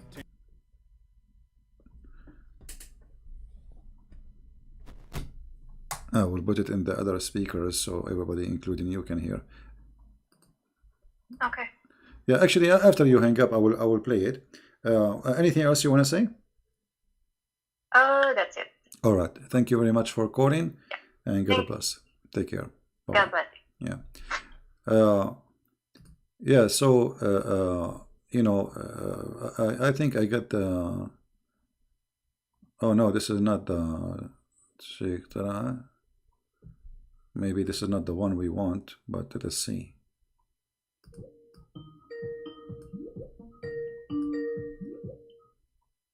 Hello? Yes, Sheikh Talal, how are you? Can you hear me? I do hear you. Okay. Did you hear our topic, Sheikh Talal? You kind of didn't have no topic. You started with the Jannah. Now you ended up somewhere. Well, it's all the same. All the Jannah is about the breast and boobs and nipples, as you know. So what do you think about your prophet promising you companion in heaven, and specifically when he says that you will have a Jannah with deep shade? What does that mean? The first thing I would like to do is to set some records straight. Hey, my friend, don't set record. Either you want to call and talk to me about the topic, or why you call me? What record is it? Yeah, I think this is not the one. Anyway, I need to find the video I'm talking about. Um, I don't remember really the name of the video. It might be hard to find it.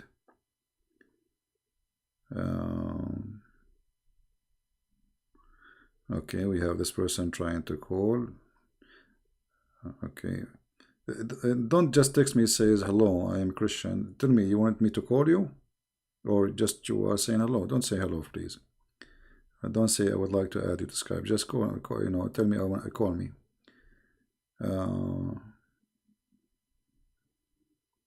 Okay. Here we go.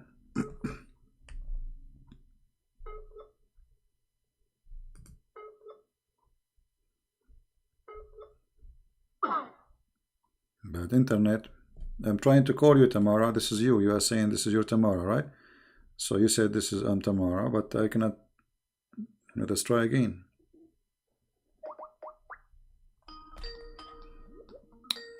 All right.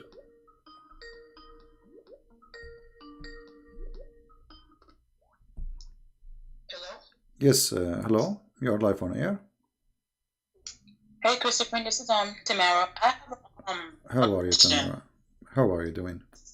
Okay, you know, like on the second coming of Jesus, right? Yeah. Do they have like in the Bible? Do they have like a specific?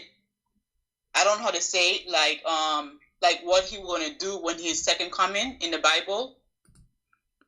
Well, you know what will happen supposedly, as the Bible says, that the Lord, He said, those who don't believe in Him, bring those who don't believe and slay them. Which means this is the time of judgment. This is the time of your end.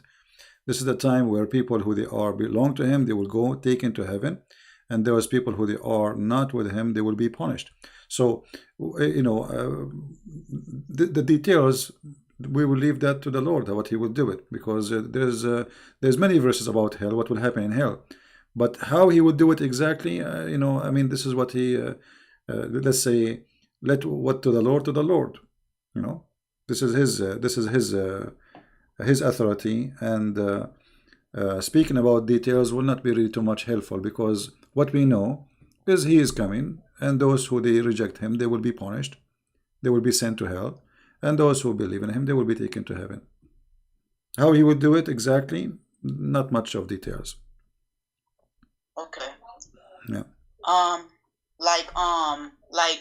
Like you know, like I don't know, but like you know, some Muslim will say that on the second coming of Jesus, He will like probably get married, have kids. Well, I heard that, and what else? well, this is the That he would, yeah, yeah. those things they say, there's no source for it, not from a Christian belief, not from Muslim belief. It's a stupid thing. They say things that not exist. What get married and have kids? Because supposedly he will stay. Some they say 7 years, some they say 40 years. They are not even sure about the time.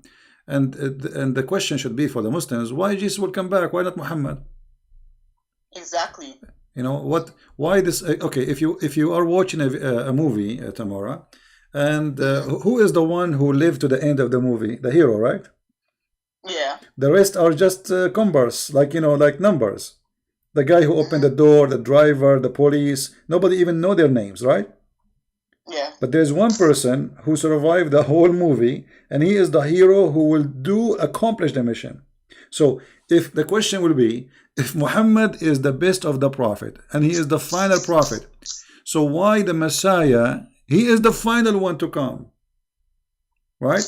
And why he is the one who will accomplish the mission? Because it's not Muhammad who will accomplish justice, it's not Muhammad who will finish everything, it is Jesus the Messiah.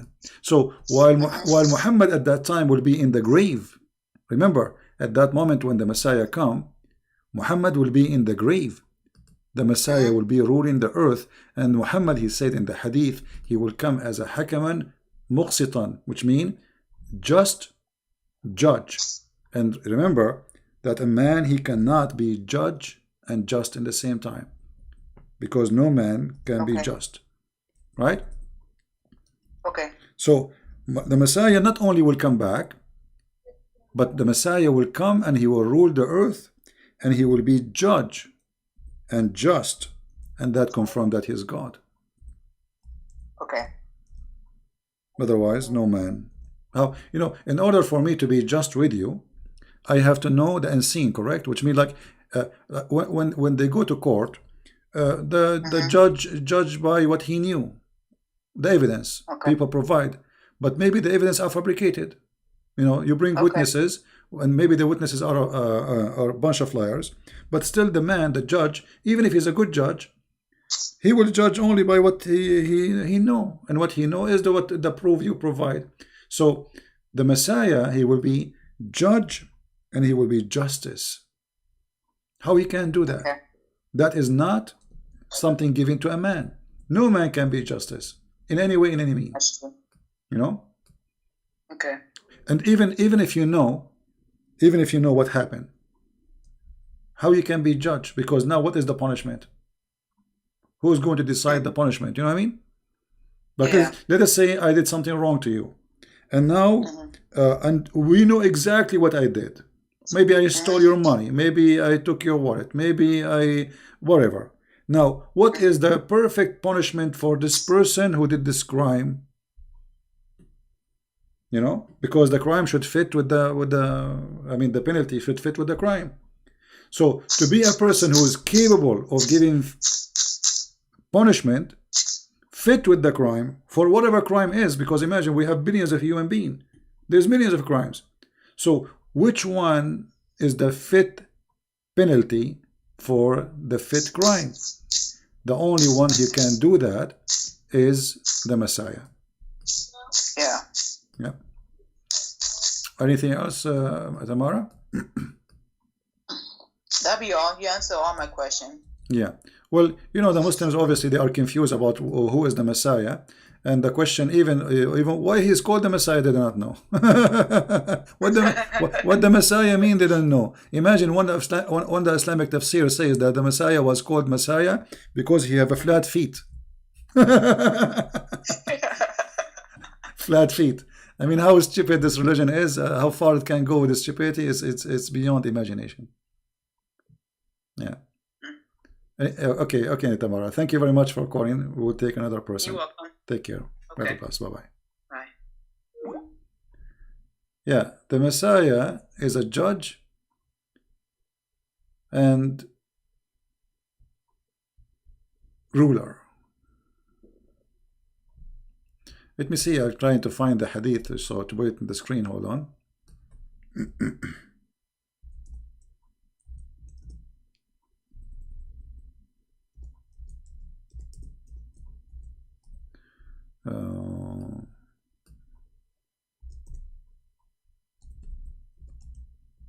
And the funny that the Messiah, when he come, he will have a cowboy fight. I don't know what's wrong with this website. I cannot find the hadith. Here we go. Finally, we found it. It is put in the screen. It keeps saying error. All right. So the Messiah, he will come, and Muhammad, he swear, he took an oath, saying that the Messiah will come and he will do, he will be just judge, as you see in the screen. This is not my statement. In the same time, he will kill the pig. I mean, how silly. How silly. That the reason the Messiah is alive until now, and until Judgment Day, is to do three things. He will be judge, ruler. He will kill the pig. Actually, this is what he do. And then he will not collect money from the Christians, because the Muslims have too much money, and nobody will take money if you even throw it in the street. Obviously, this is false, because the more the population of a human being increase, the more needs exist. Need for water, need for food, need for resource. This is stupid. So Muhammad have his own fiction stories, which, getting him busted, as always.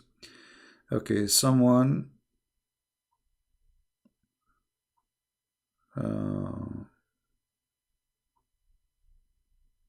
this is my question. Somebody have a question, but he didn't want to call. Quran says Allah does not begot in chapter 112 verse. Okay. It calls someone something... yeah. Well, the word begot is not really what the Quran is saying. it says Allah did not give birth. Did not say he is not born, or let's say he is not born of something, and he did not give birth. So the Muslims, when they translate, it's kind of funny translation.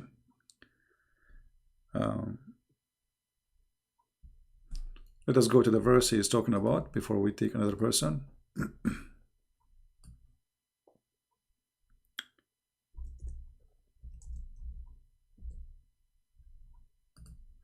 One of the Muslims, he was making video to refute me supposedly. He said Allah is Samad, that means he have no physical body. That is stupid of you. Samad is coming from the word masmuda, which means collection.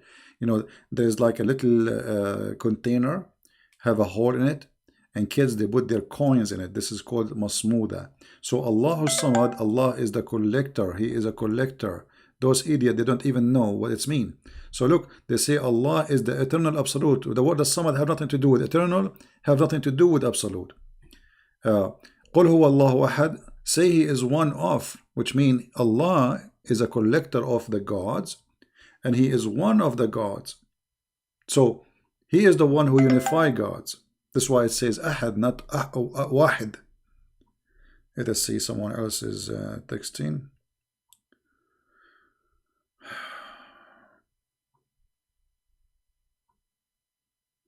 I'm wondering if you are Hafiz for the Quran, which means I can recite the Quran by heart. No, I don't do that. But I can, let us say, I memorize,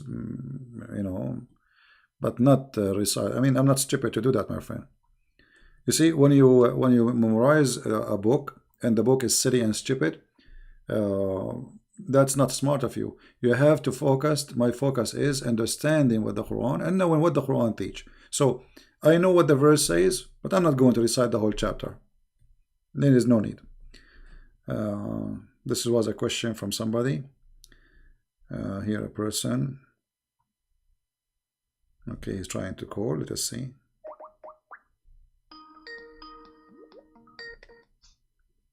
Hello? Hello? Hang on, I just got to turn it down. Can you turn... How are you today? I'm fine, my friend. Can you turn YouTube, please, down? Yeah, I'll just turn it off here. All right. I just wanted to say thank you for everything you've done. You're really clever at how you promote how to unfold what is in the book and to present it to people so they know the true understanding of it. Well, there's no need to thank me. I'm doing my duty. I mean, isn't it our duty to share the truth? Well, that's, because it makes, because where I'm from, where I grew up, they've always got people calling everyone Islamophobic, and it doesn't give the truth of what it is, and they just misguide themselves and walk around it, and it sort of doesn't help society go forward. Yeah, well, Islam is a collection of stories. Islam is not really a religion. Islam is a collection of religions. Many beliefs, like you don't even know what Muhammad is. Is he a Hindu? Is he a Buddha? Is he a Christian? Is he a Jew? Is he a black stone worshipper? What he is. So Islam is not really a religion by itself. Islam is a fabricated fraud man who's trying to create a religion. And I can prove it for you easy. Let us say you are a prophet. Should your God teach you what is right, what's wrong, or not? He should, right? Of course. Okay. Of course he should. Okay. Of course he should. So when Muhammad, he started fasting. Why Muhammad? He was fasting a fasting which is not been ordered to him by God. As an example, Muhammad, he fasted something called the Ashura. The hadith says, and this is Aisha and others, they say that Ashura was a fasting for the pagan Arab. Okay, why Muhammad he copied Ashura from the pagan Arab? Different hadith says that Muhammad he saw a bunch of Jews and he found them fasting, and he said to them, what this fasting is about? They said this is about Moses when he crossed the sea. He said, well, I am more close, like Moses is more close to me from you, and he started fasting the fast of the Jews, which means it is not his God ordering him to fast. It was him liking the idea that as long this is a fasting about Moses, I will fast about Moses. So yeah, well, that's just what that's what it just comes across. Because when I started to read the book, they used to say, "Oh, you don't know Arabic, so you don't understand it." And then I would say, "Well, why is it your scholars who are the ones writing it to what mislead people? Like that just makes no sense. yeah. Like why are the Arab ones who are the scholars who write it misleading people, and they're wrong if they translate it? But doesn't God know everything?" My friend, the Arab who speak Arabic, didn't agree about the Quran meaning, because the Quran is a stupid book. There's nothing there. So if you go and read the interpretation for the same verse, which is in Arabic, and you see the interpretation for the scholars, you will see everyone giving you different interpretation. Why? Yeah. Because they don't know what this Quran is talking about. The Quran is not a book. Quran is this guy. He was a madman. He suddenly says something, and then when they ask him, they say, "I don't know. Don't ask me." He don't know. Like if we ask the Muslims, okay, in the Quran it says the word Israel. Who is Israel? Yeah. Shouldn't you tell me who is That's Israel? right. Who is Israel? We do not know Israel. Okay, the Messiah. What is the word Messiah mean? Nowhere in the Quran. Okay, so why Israel? His name is Israel. What happened? His name is supposedly was Yaqub. You know, like how the name became Israel. You don't know. Because the Quran is a collection of stories, and those stories are not the stories of Muhammad. Well, what I found interesting when I tried to read it is that the stories don't finish. They're all over the place, and it's sort of like, well, if this is a book from God, why is it so poorly written and just makes no sense? Yeah. I just can't. If it's from God, He's perfect. So why is your book not perfect? That's just Well, my it's not, personal opinion. the Quran is not only not perfect. There's nothing perfect in the Quran. I mean, name for me one chapter in the Quran is not stupid. Just one. Actually, here we go. We have almost. I can't, because I can't read something that is poorly written. It's just like, this is not from God because it's just poor. Yeah, exactly. The Quran, every single verse in it is stupid, and we can show how stupid it is. So here we go. We have Muslims are listening. We have almost 800 people watching. I encourage any Muslim to call me right now and give me one chapter makes sense, just one, and give me the interpretation. That's how I had to buy your book so I could understand it.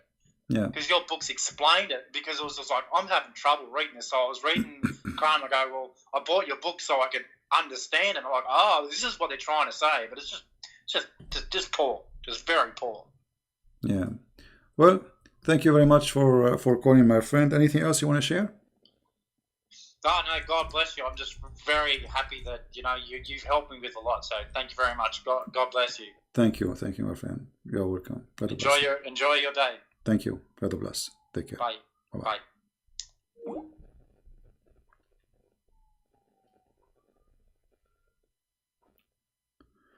Bye. The Muslims are very confused about everything. Like we mentioned Israel. Who was Israel? Every one of them, he give you different ideas. You believe it or not? They don't know. They have no idea.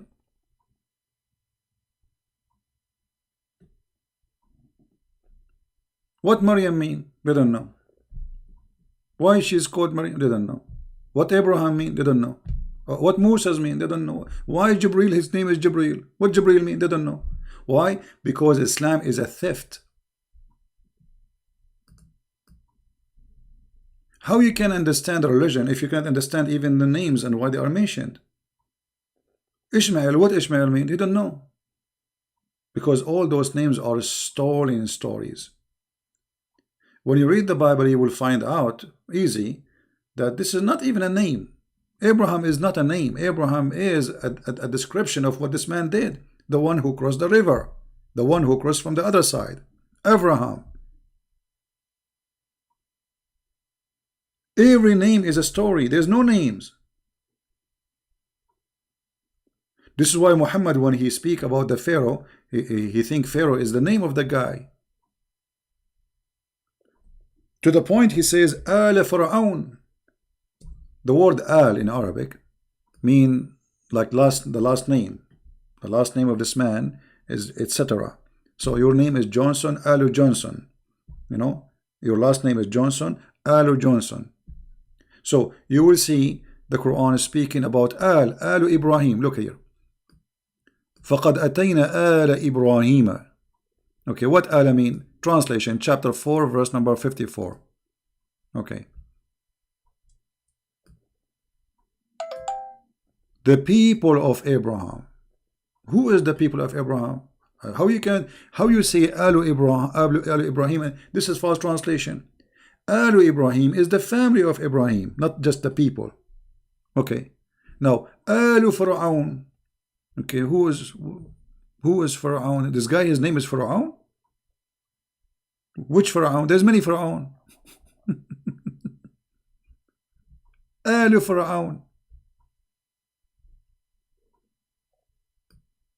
Change the translation or translator. Let us see. Just for fun.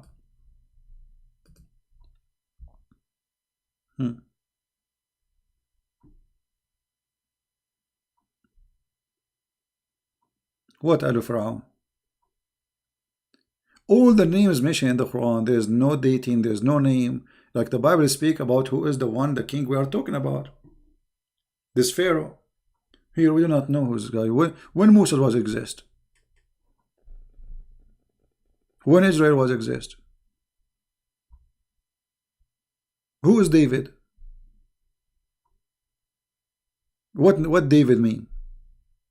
What Sulaiman mean? So, because the nature of the Quran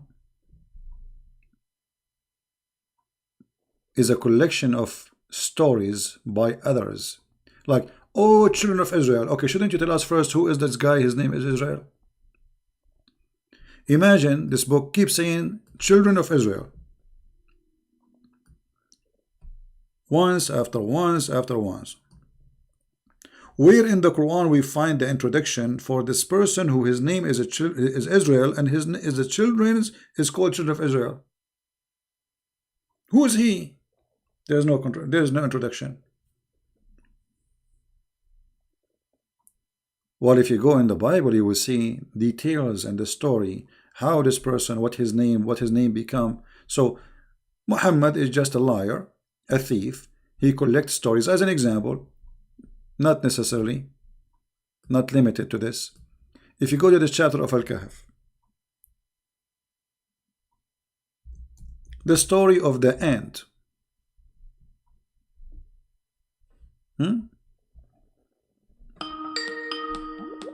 We have somebody trying to call. Okay. Hello? Hello? Yes? Hi, CP. How are you, my friend? I'm fine. Go ahead, you're live on air. Yes, my question was about two chapters of the Quran. I don't remember exactly which one are there, but there was one that said that if Muhammad was asking questions, he should ask the Jews and the Christian, right? Yeah, in kunta fi shakkin min America, yeah. Okay, so there's also, like, the Muslim will say that, oh no, the Bible was corrupted, but at the same time, he says, like, to go to the Christian and the Jews. Is there any way in the Quran that says that the Bible was corrupted? It's like an invention for the Muslims. No, you see, the Quran says, وَالَّذِينَ يُحَرِّفُونَ الْكَلِمَ عَنْ مَوَاضِعِهِ, which means those, if you go and read the interpretation, this is supposedly about a Jew who put his finger in the top of a verse in the Bible so they will not be able to read it. They did not corrupt the Bible, no. So this is the interpretation even of the Muslims. So there is nowhere in the Quran says that they are changing the Bible. It's about a guy, supposedly, they asked Muhammad about the punishment of adultery, and the guy, he put his fingers over the verse where it says that the one who commit adultery, he should be stoned. This is what is the Quran speak of, you know. Okay, so it's so lies then. Okay. Yeah. Same time, the Quran have many verses additional to the verse you mentioned, like in chapter 10, verse 94, if you, Muhammad, if you have a doubt concerning which we revealed into you, go and ask people who read the Torah and the Gospel. And then, if those people are corrupt people, how you can ask them? I mean, they are corrupt. You see, when you ask for advice, you ask for advice for someone is wiser and decent, right? Yes. Okay. Yes. If they are corrupting and if they are following false teaching, that means they lost their decencies and they are not wise, because the one who corrupt his own book is foolish, and the one who follow wrong teaching is foolish too. So why he is asking him to go and ask the Christians? In the same time, if you go in the Quran, you will find many verses saying that he confirming what they have, like Muhammad is coming and he confirmed what they have with them. You know, confirming what they have with them. Okay, chapter 2, verse number 89, it says, and when there is come to them, which means the Jews, a book, which is the Quran, from Allah, confirming what is with them. Do you see it in the screen? I don't know if you can see, if you have a delay. No, I can, because I'm using my phone. All right. So, confirming what is with them. So, how the Muslim, they say the Bible is corrupt if he is confirming what is with them. What is with them? You see some translation, they try to fool you, says, what was with them? No, it doesn't say that. Lima ma'ahum. The Arabic is so clear. And even here, the Muslim translation saying it clearly, confirming what is with them. Number two, how the Christians can change the Bible. I mean, like, is it one person in the world in control? I mean, the Bible is printed even in India. You know, there is disciple went everywhere in the world. So they went to Africa. So if there were like different Bible, right? So in different, not only that, in different languages, not only in many Bible, in different languages. You know. So which one they will corrupt? And at the same time, why the Christian did not accuse the Jews of a change in the Bible? Right. You know, let us say the Jews corrupted the Bible, the Torah. Okay. How come the Christian did not notice that? And why in the world anyway a Jew would do that? I mean, this is a stupid idea. If somebody is a believer in his belief, in his God, so he prayed, he became a rabbi, he grew a beard, and then he corrupt the book. I mean, this is stupid. This is literally stupid. You're right. It's like saying to a Muslim, you change your book. This is stupid too, because, I mean, why you want to do that? You know what? I just thought about that. The thing you said about the Jews, why they would like change the Bible. When you think about it, it would be extremely stupid, because what reason they would do that, right? Because the Jews were all living in Israel at that time. I mean, before Muhammad. So they would have no reason to change the Bible if there were no any pagan around, right? Yeah. That's extremely stupid. Now, because there's no reason, because they believe in the religion. Look, I want to show you something just for fun. Maybe you would not mention the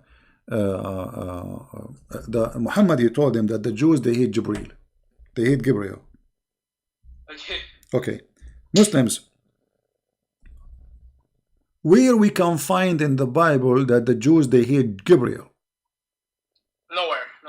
How in the word Muhammad he says such a lie? I mean, you have to be a donkey to say such a donkey statement, because this is an angel of God, approved by the Jews, and Muhammad even he took the name from the Jews. He don't even know what the name means. This is in the Hebrew language. So why the Jews they hate Jibreel? Give us a reason. Who is a Muslim want to tell us? Why he ate their yummy? What he did?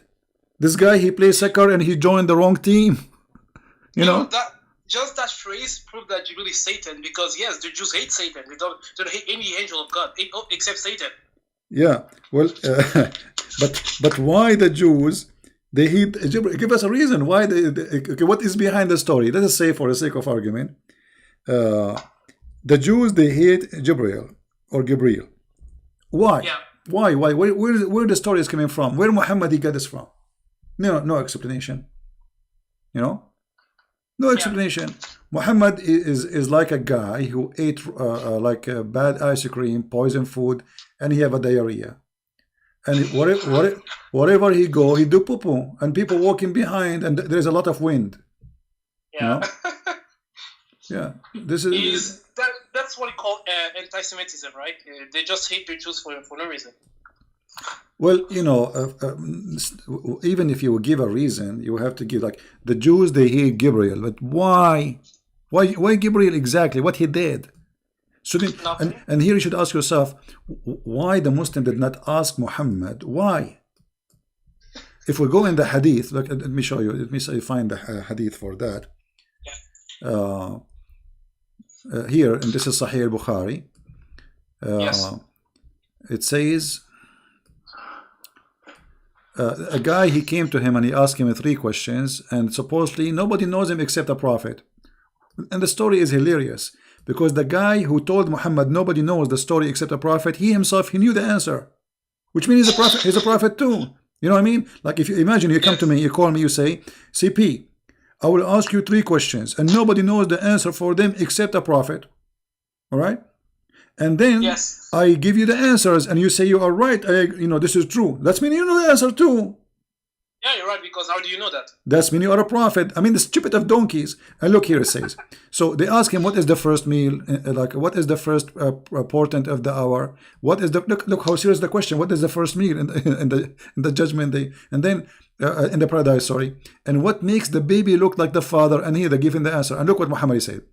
The prophet said, just now, Jibreel has informed me about that. Abdullah, he said, Jibreel.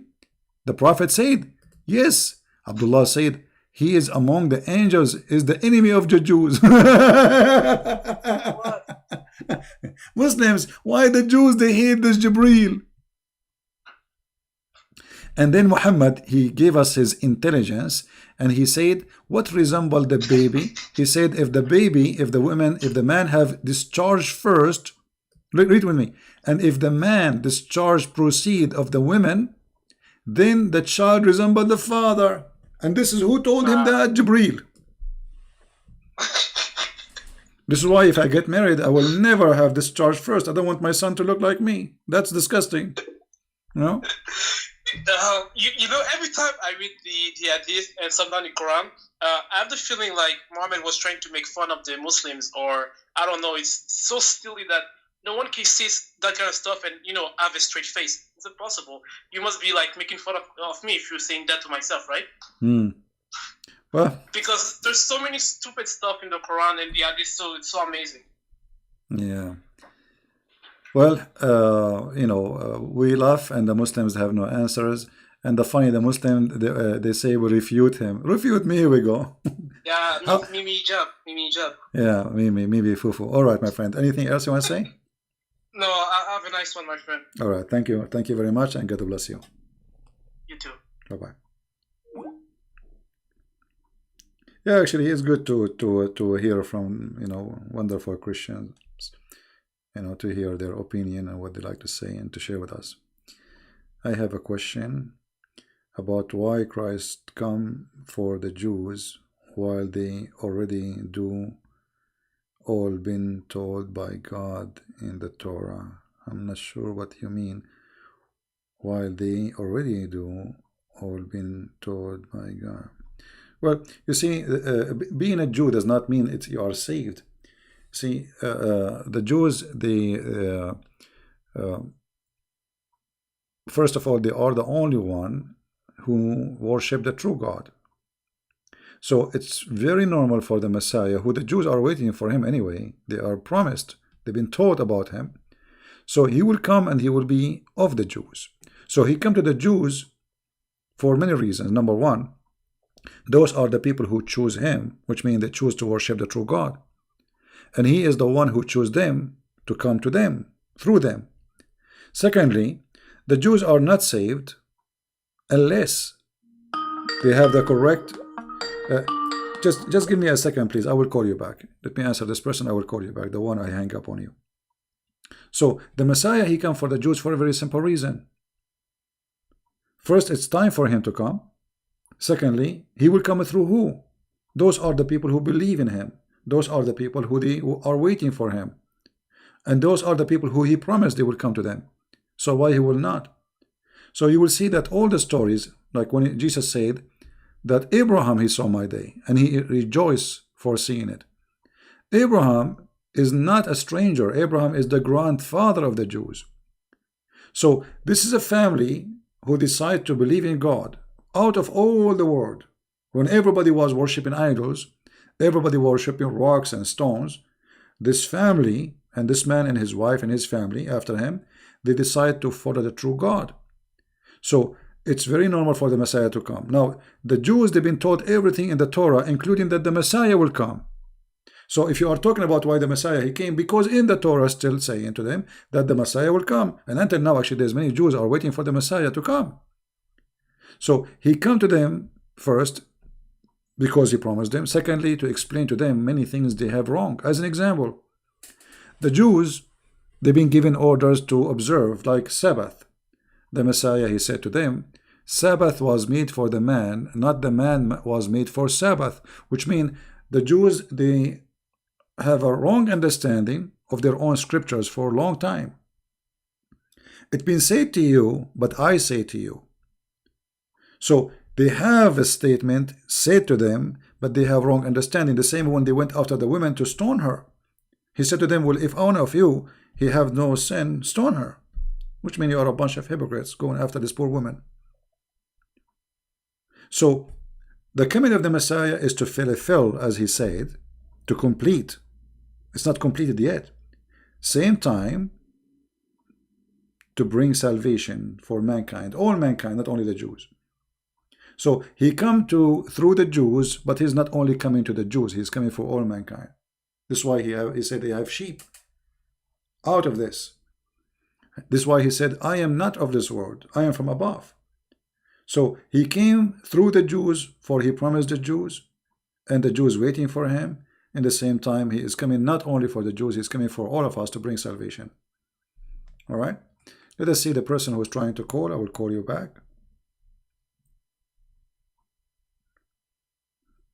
Okay.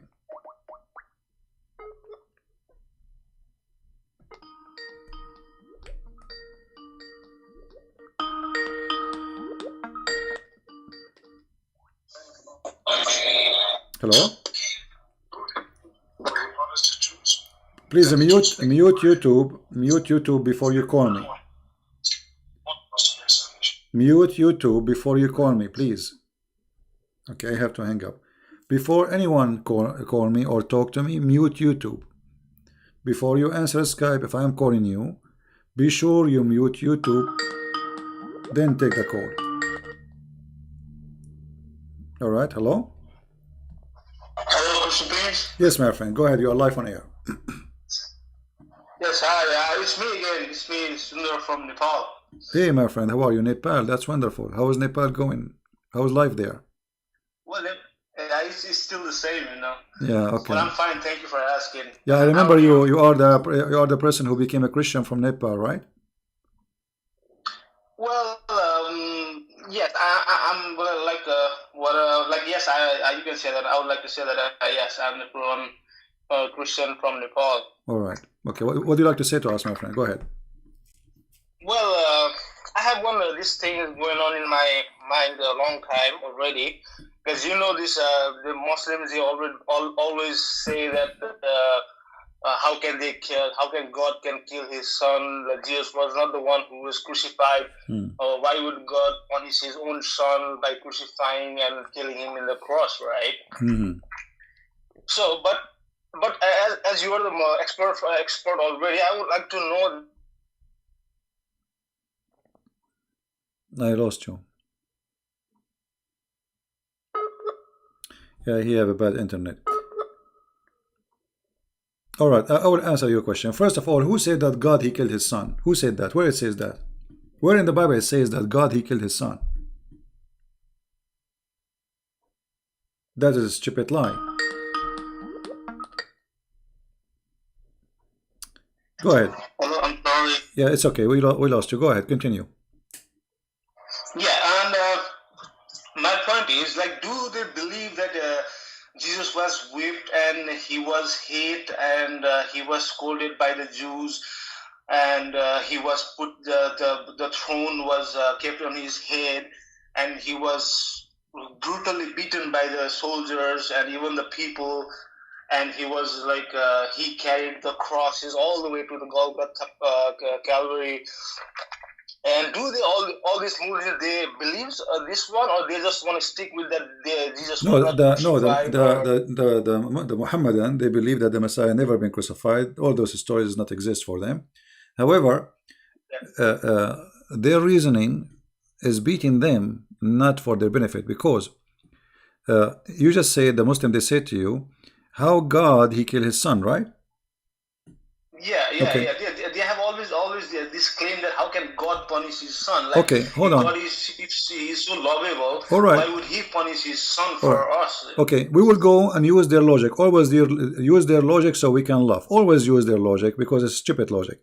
If Jesus cannot be God, for if he is God, his father will not let him be killed, correct? That's what they're saying to you. How God can kill his son. Well, in Islam, Jesus was not killed. That's mean God, he saved his son. Right? Same time, this is how stupid the logic is. Why Allah, if he is the God of Isa, why he saved Isa but he did not save Muhammad? Muhammad he died because of a poison. Why? He definitely didn't save Muhammad, right. Why Allah did not save Muhammad but he saved Jesus? Any Muslim have an answer? Why Allah he hate Muhammad and he loved Jesus? The life of Jesus is more priceless to Allah, more than Muhammad. Okay, it's okay. Don't call me back. It's okay, my friend. I got your question. That's it.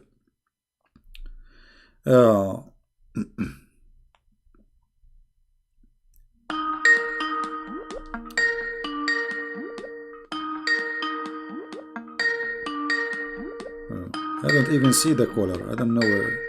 The Skype is funny. Where is the caller? He didn't appear for me in the screen.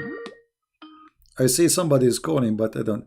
No, don't call me, Sandra, my friend. I got your question. No problem. No need to call back.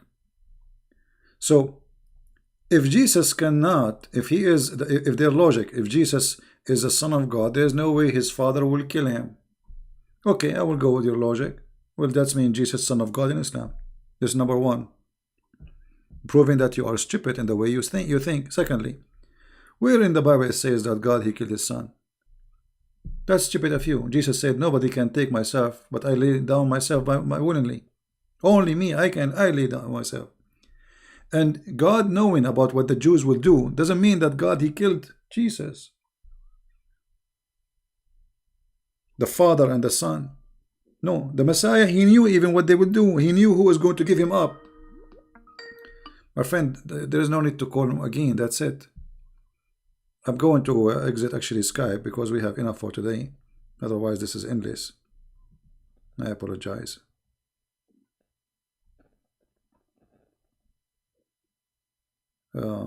What ayah in the Torah to the Christian?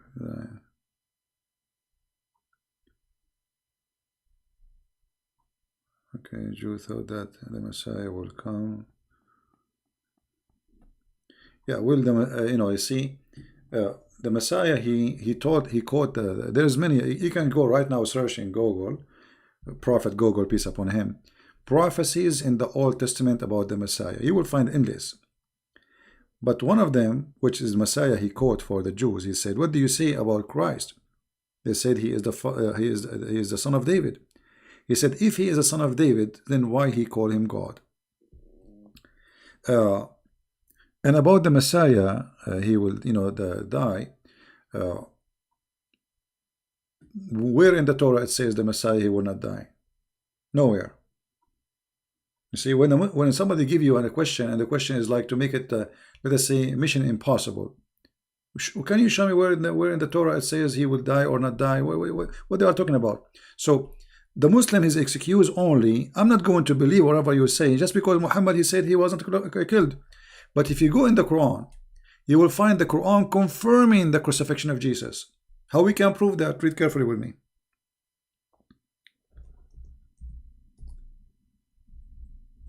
The Quran confirmed the crucifixion, but the Quran confirmed that there is someone look like Jesus. Do you see it? So, which mean The Bible is very accurate in the story, because the witnesses, they saw someone in the cross. He looked exactly like Jesus. He speak like Jesus. He have the voice of Jesus, and nobody can notice he's not Jesus. For he is made by Allah resemble Jesus. Do you see the Quran? So when a Muslim, he says his stupid stories, he is getting his God Allah busted, spanking him in his bum. For the Quran confirm that there was a crucifixion, and the one who was in the cross, he looked exactly like Jesus. Guys, is it me saying that, or this is what you see in the screen? This is the Muslim translation. Now, if we are there, me and you, all of us, and we see someone look exactly like Jesus, and then you ask me second day, did Jesus was crucified? I would say yes. Correct? Because a true, honest witnesses is the one who say what they saw. And the Quran witness that the Christian, they saw someone look exactly like Jesus. That's mean they are telling the truth. Who is the liar in this story? Allah. Allah is the cheater, the deceiver. He made them think this is Jesus, but it's not Jesus. So it's the fault of who?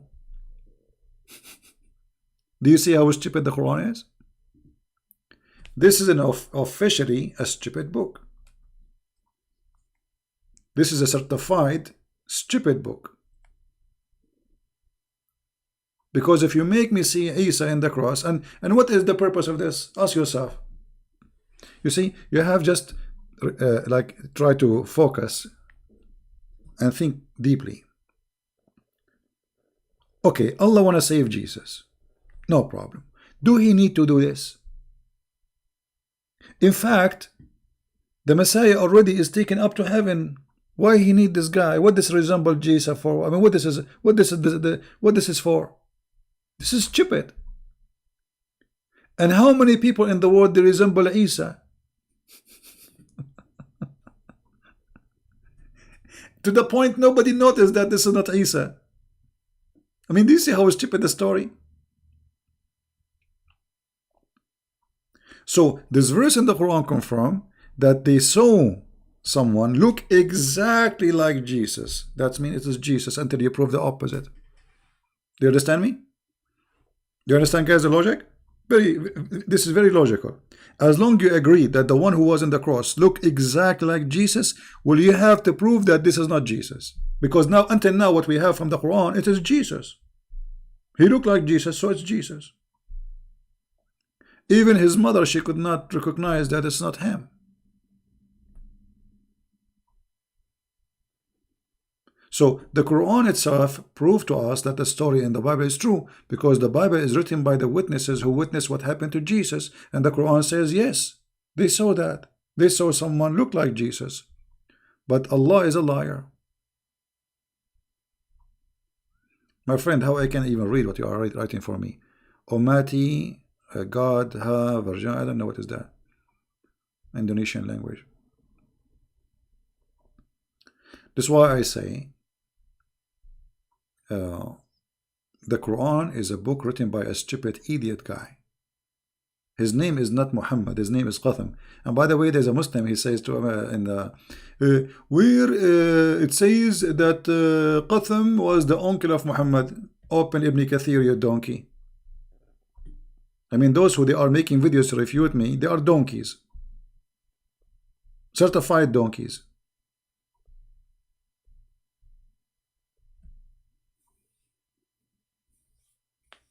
Read your books. Actually, I'm insulting donkeys when I say donkey. The donkeys are smart. And they are useful.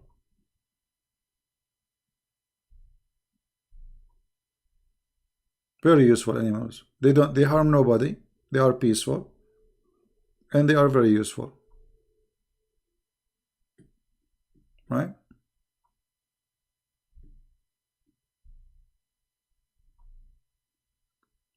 Anyway, we finish with the sky for today, and I want to say to you in a very simple words, Islam is the most stupid cult, and Islam itself prove itself to be stupid. Look, this is Isa, but not Isa. Huh? I'm getting dizzy now. So the one was on the cross is Isa, but it's not Isa. This is someone look like Isa. Aha! He looked like Isa, brother. Yes, brother. And what is the proof of this story of a guy who came 600 years after Isa? Or I mean, by the way, who's Isa? I mean, even the name, we do not know where the name is coming from. This is Isa, never heard of. This guy Muhammad, obviously, he had an accident. He was driving a Ferrari in a very high speed, and he hit the camel in front of him after they got oil in Saudi Arabia. And then he woke up. So now everything is mixed up. Yeshua became Isa. Jacob became Israel, but why he do not know. Abraham is the son of Azar, which is stupid. Mary is the sister of Aaron. This is what happened to you when you drive and you have an accident.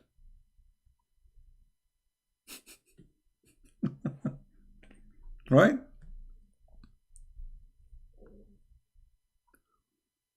And look here, it says, but Allah raised him to him with his body and soul. Okay, why Allah raised him to him? What is this? Did he finish his mission? Why Allah even sent Jesus? I mean, what this, according to Islam, Jesus, he did nothing. According to Islam, there is not even a single Christian he believed in the true Christianity. That means Jesus' mission was a failure. Abraham was a failure. I mean, look at this stupid religion. The Muhammadan, they say, Allah, he sent 124,000 prophets. Only Muhammad book is saved.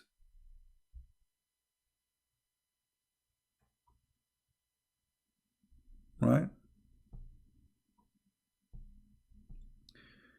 أنت لا ترى دولة الإسلام قامت بدماء الصادقين. My friend, the state of Islam is gone. Don't you see? They have them. They have 60,000 in jail. They don't know what to do with them. They are feeding them fraud. They are feeding them rats and mice. The Kurdish in Syria and Iraq. What are you talking about? What is state of Islam? It's gone.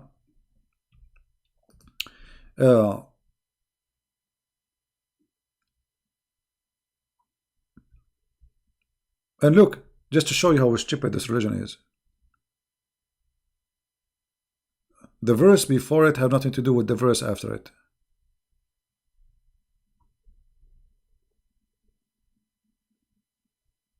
Crazy cult.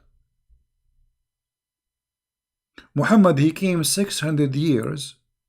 The funny, one of the videos, a Muslim, he left Islam in the video, and the guy who was trying to supposedly refute me, he said, look, this guy, he left Islam, but there is no, but CP did not provide any proof.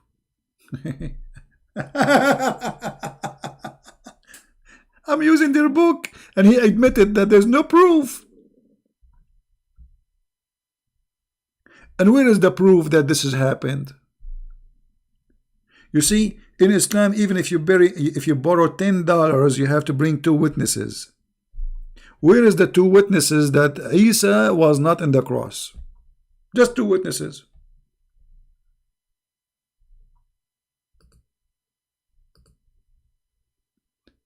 Muhammad was not in the time of this man Isa. We do not know even who is he. It's a diarrhea statement from a diarrhea prophet.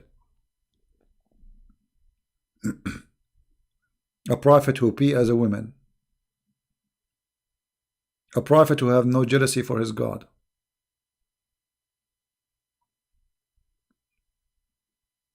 Anyway, today it's a Friday night. I'm losing my voice. I think we have enough time together. Thank God we did not lose the internet again.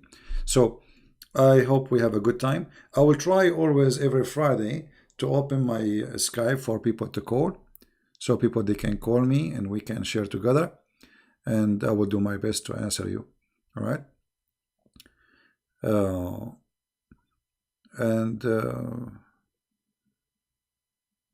Not prophet. God says to Abraham in the Quran, we have made you to the people an imam. You know, Don, you have no idea what are you talking about. The prophet are the imam.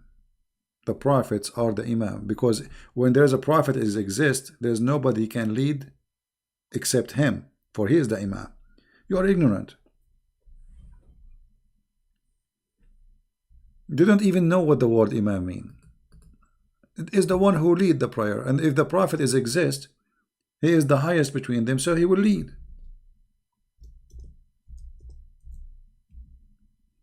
Ignorance. Anyway, I wanna finish with this for today, and I wanna say to the black dog. Well, I mean, look at this black dog. He is looking at the sky. Supposedly Allah is up. Remember, Allah is up. Allah, he come down every third part of the night. He's looking at the sky. He says, Allah, why? Why you says I'm black dog is a devil? Why? Why, you idiot? Why you say that the black dog is a devil? Give me a reason. What I did to you? There is no way a person he have little brain will say such a stupid statement. This man, he copies stories from people who they are, you know, believe in fictions and legends, and they have phobia from a black color. So a black animal is bad, black dog is shaitan, black bird is a shaitan. So Muhammad is one of this environment. He is a false fraud prophet. There's no way a true prophet will say such a statement. Look how beautiful this dog. He is the devil. He is the devil. You are the devil. You, Muhammad, is the devil. This is a very beautiful dog. Dogs are loyal. They protect you. They die for you. You see, even the aggressive dog, they protect their masters. They are loyal. They cry when you die. Go and see how many videos where dogs, they don't want to leave the grave of the owner, the one who owned them. His family go home, watch TV, and the same night they have their own dinner and they forget about him. Second day, the dog, he stay there a day after day after day, and he will not leave. Who are you, Muhammad? You don't have the quality of a dog. You don't have the quality of a chicken, and I can prove it from the hadith. Muhammad is said that if a chicken, if a rooster, he will do cuckoo cuckoo, that because he saw an angel. And if a donkey, he start making sound of a donkey, that's mean he saw shaitan. That's mean Muhammad, he is not equal to a donkey, and he don't have a qualification of any of them, donkeys or a rooster. Because rooster, he knew the angel. Muhammad, he saw the angel. He asked his wife to do striptease for him so he can recognize him. He told her, I see him in the corner. By the legs and the thigh of Khadija, Muhammad, he recognized that he is a prophet, while he confirmed that a donkey, he knew if it's an angel or shaitan. A rooster, he knew that. So those who hate dogs, mostly, especially if you hate them, I don't blame you if you get scared from a strange dog or etc., you know. But when you hate dogs just because of their kind, that's mean you have a phobia in the best scenario. And when you claim that a dog, because of his color, he is the devil just because he's black, that means not only you have a phobia, that means you are mentally sick and you are racist. The black man is the one who destroyed the Kaaba. The most person who Allah hates is a black man, Muhammad said, not a white man. What a filthy man. Thank you guys for being here.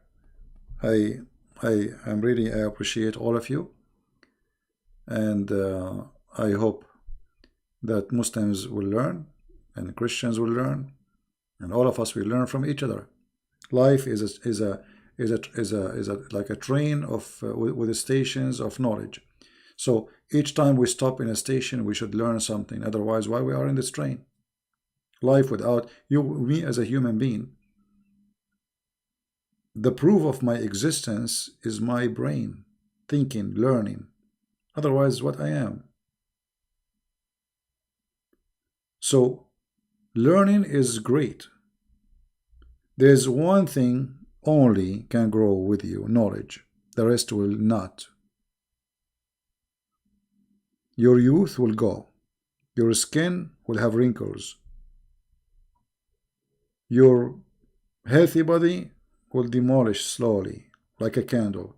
But there's only one thing will grow with you. That is knowledge. And knowledge make you wise. One of two things knowledge make of a person. Either make you evil or wise. Which means using your knowledge to hurt people like Muhammad. Using false knowledge, fraud, fictions.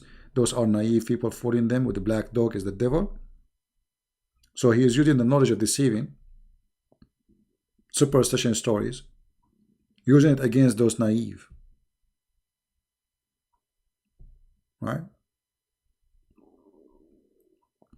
So I want to say thank you. May the Lord bless you. And until we see you again soon, Christ is Lord. And Muhammad gets spanked every day, every time we go live on air. And we will go as much as we can. Take care. See you soon.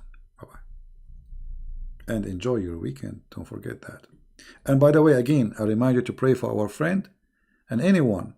The one from, I think, Sri Lanka. He need a job. He need to provide to his family. Please pray for him that the Lord will open doors for him. The Lord will provide him. Pray for all the poor in the world that they will be given for their need.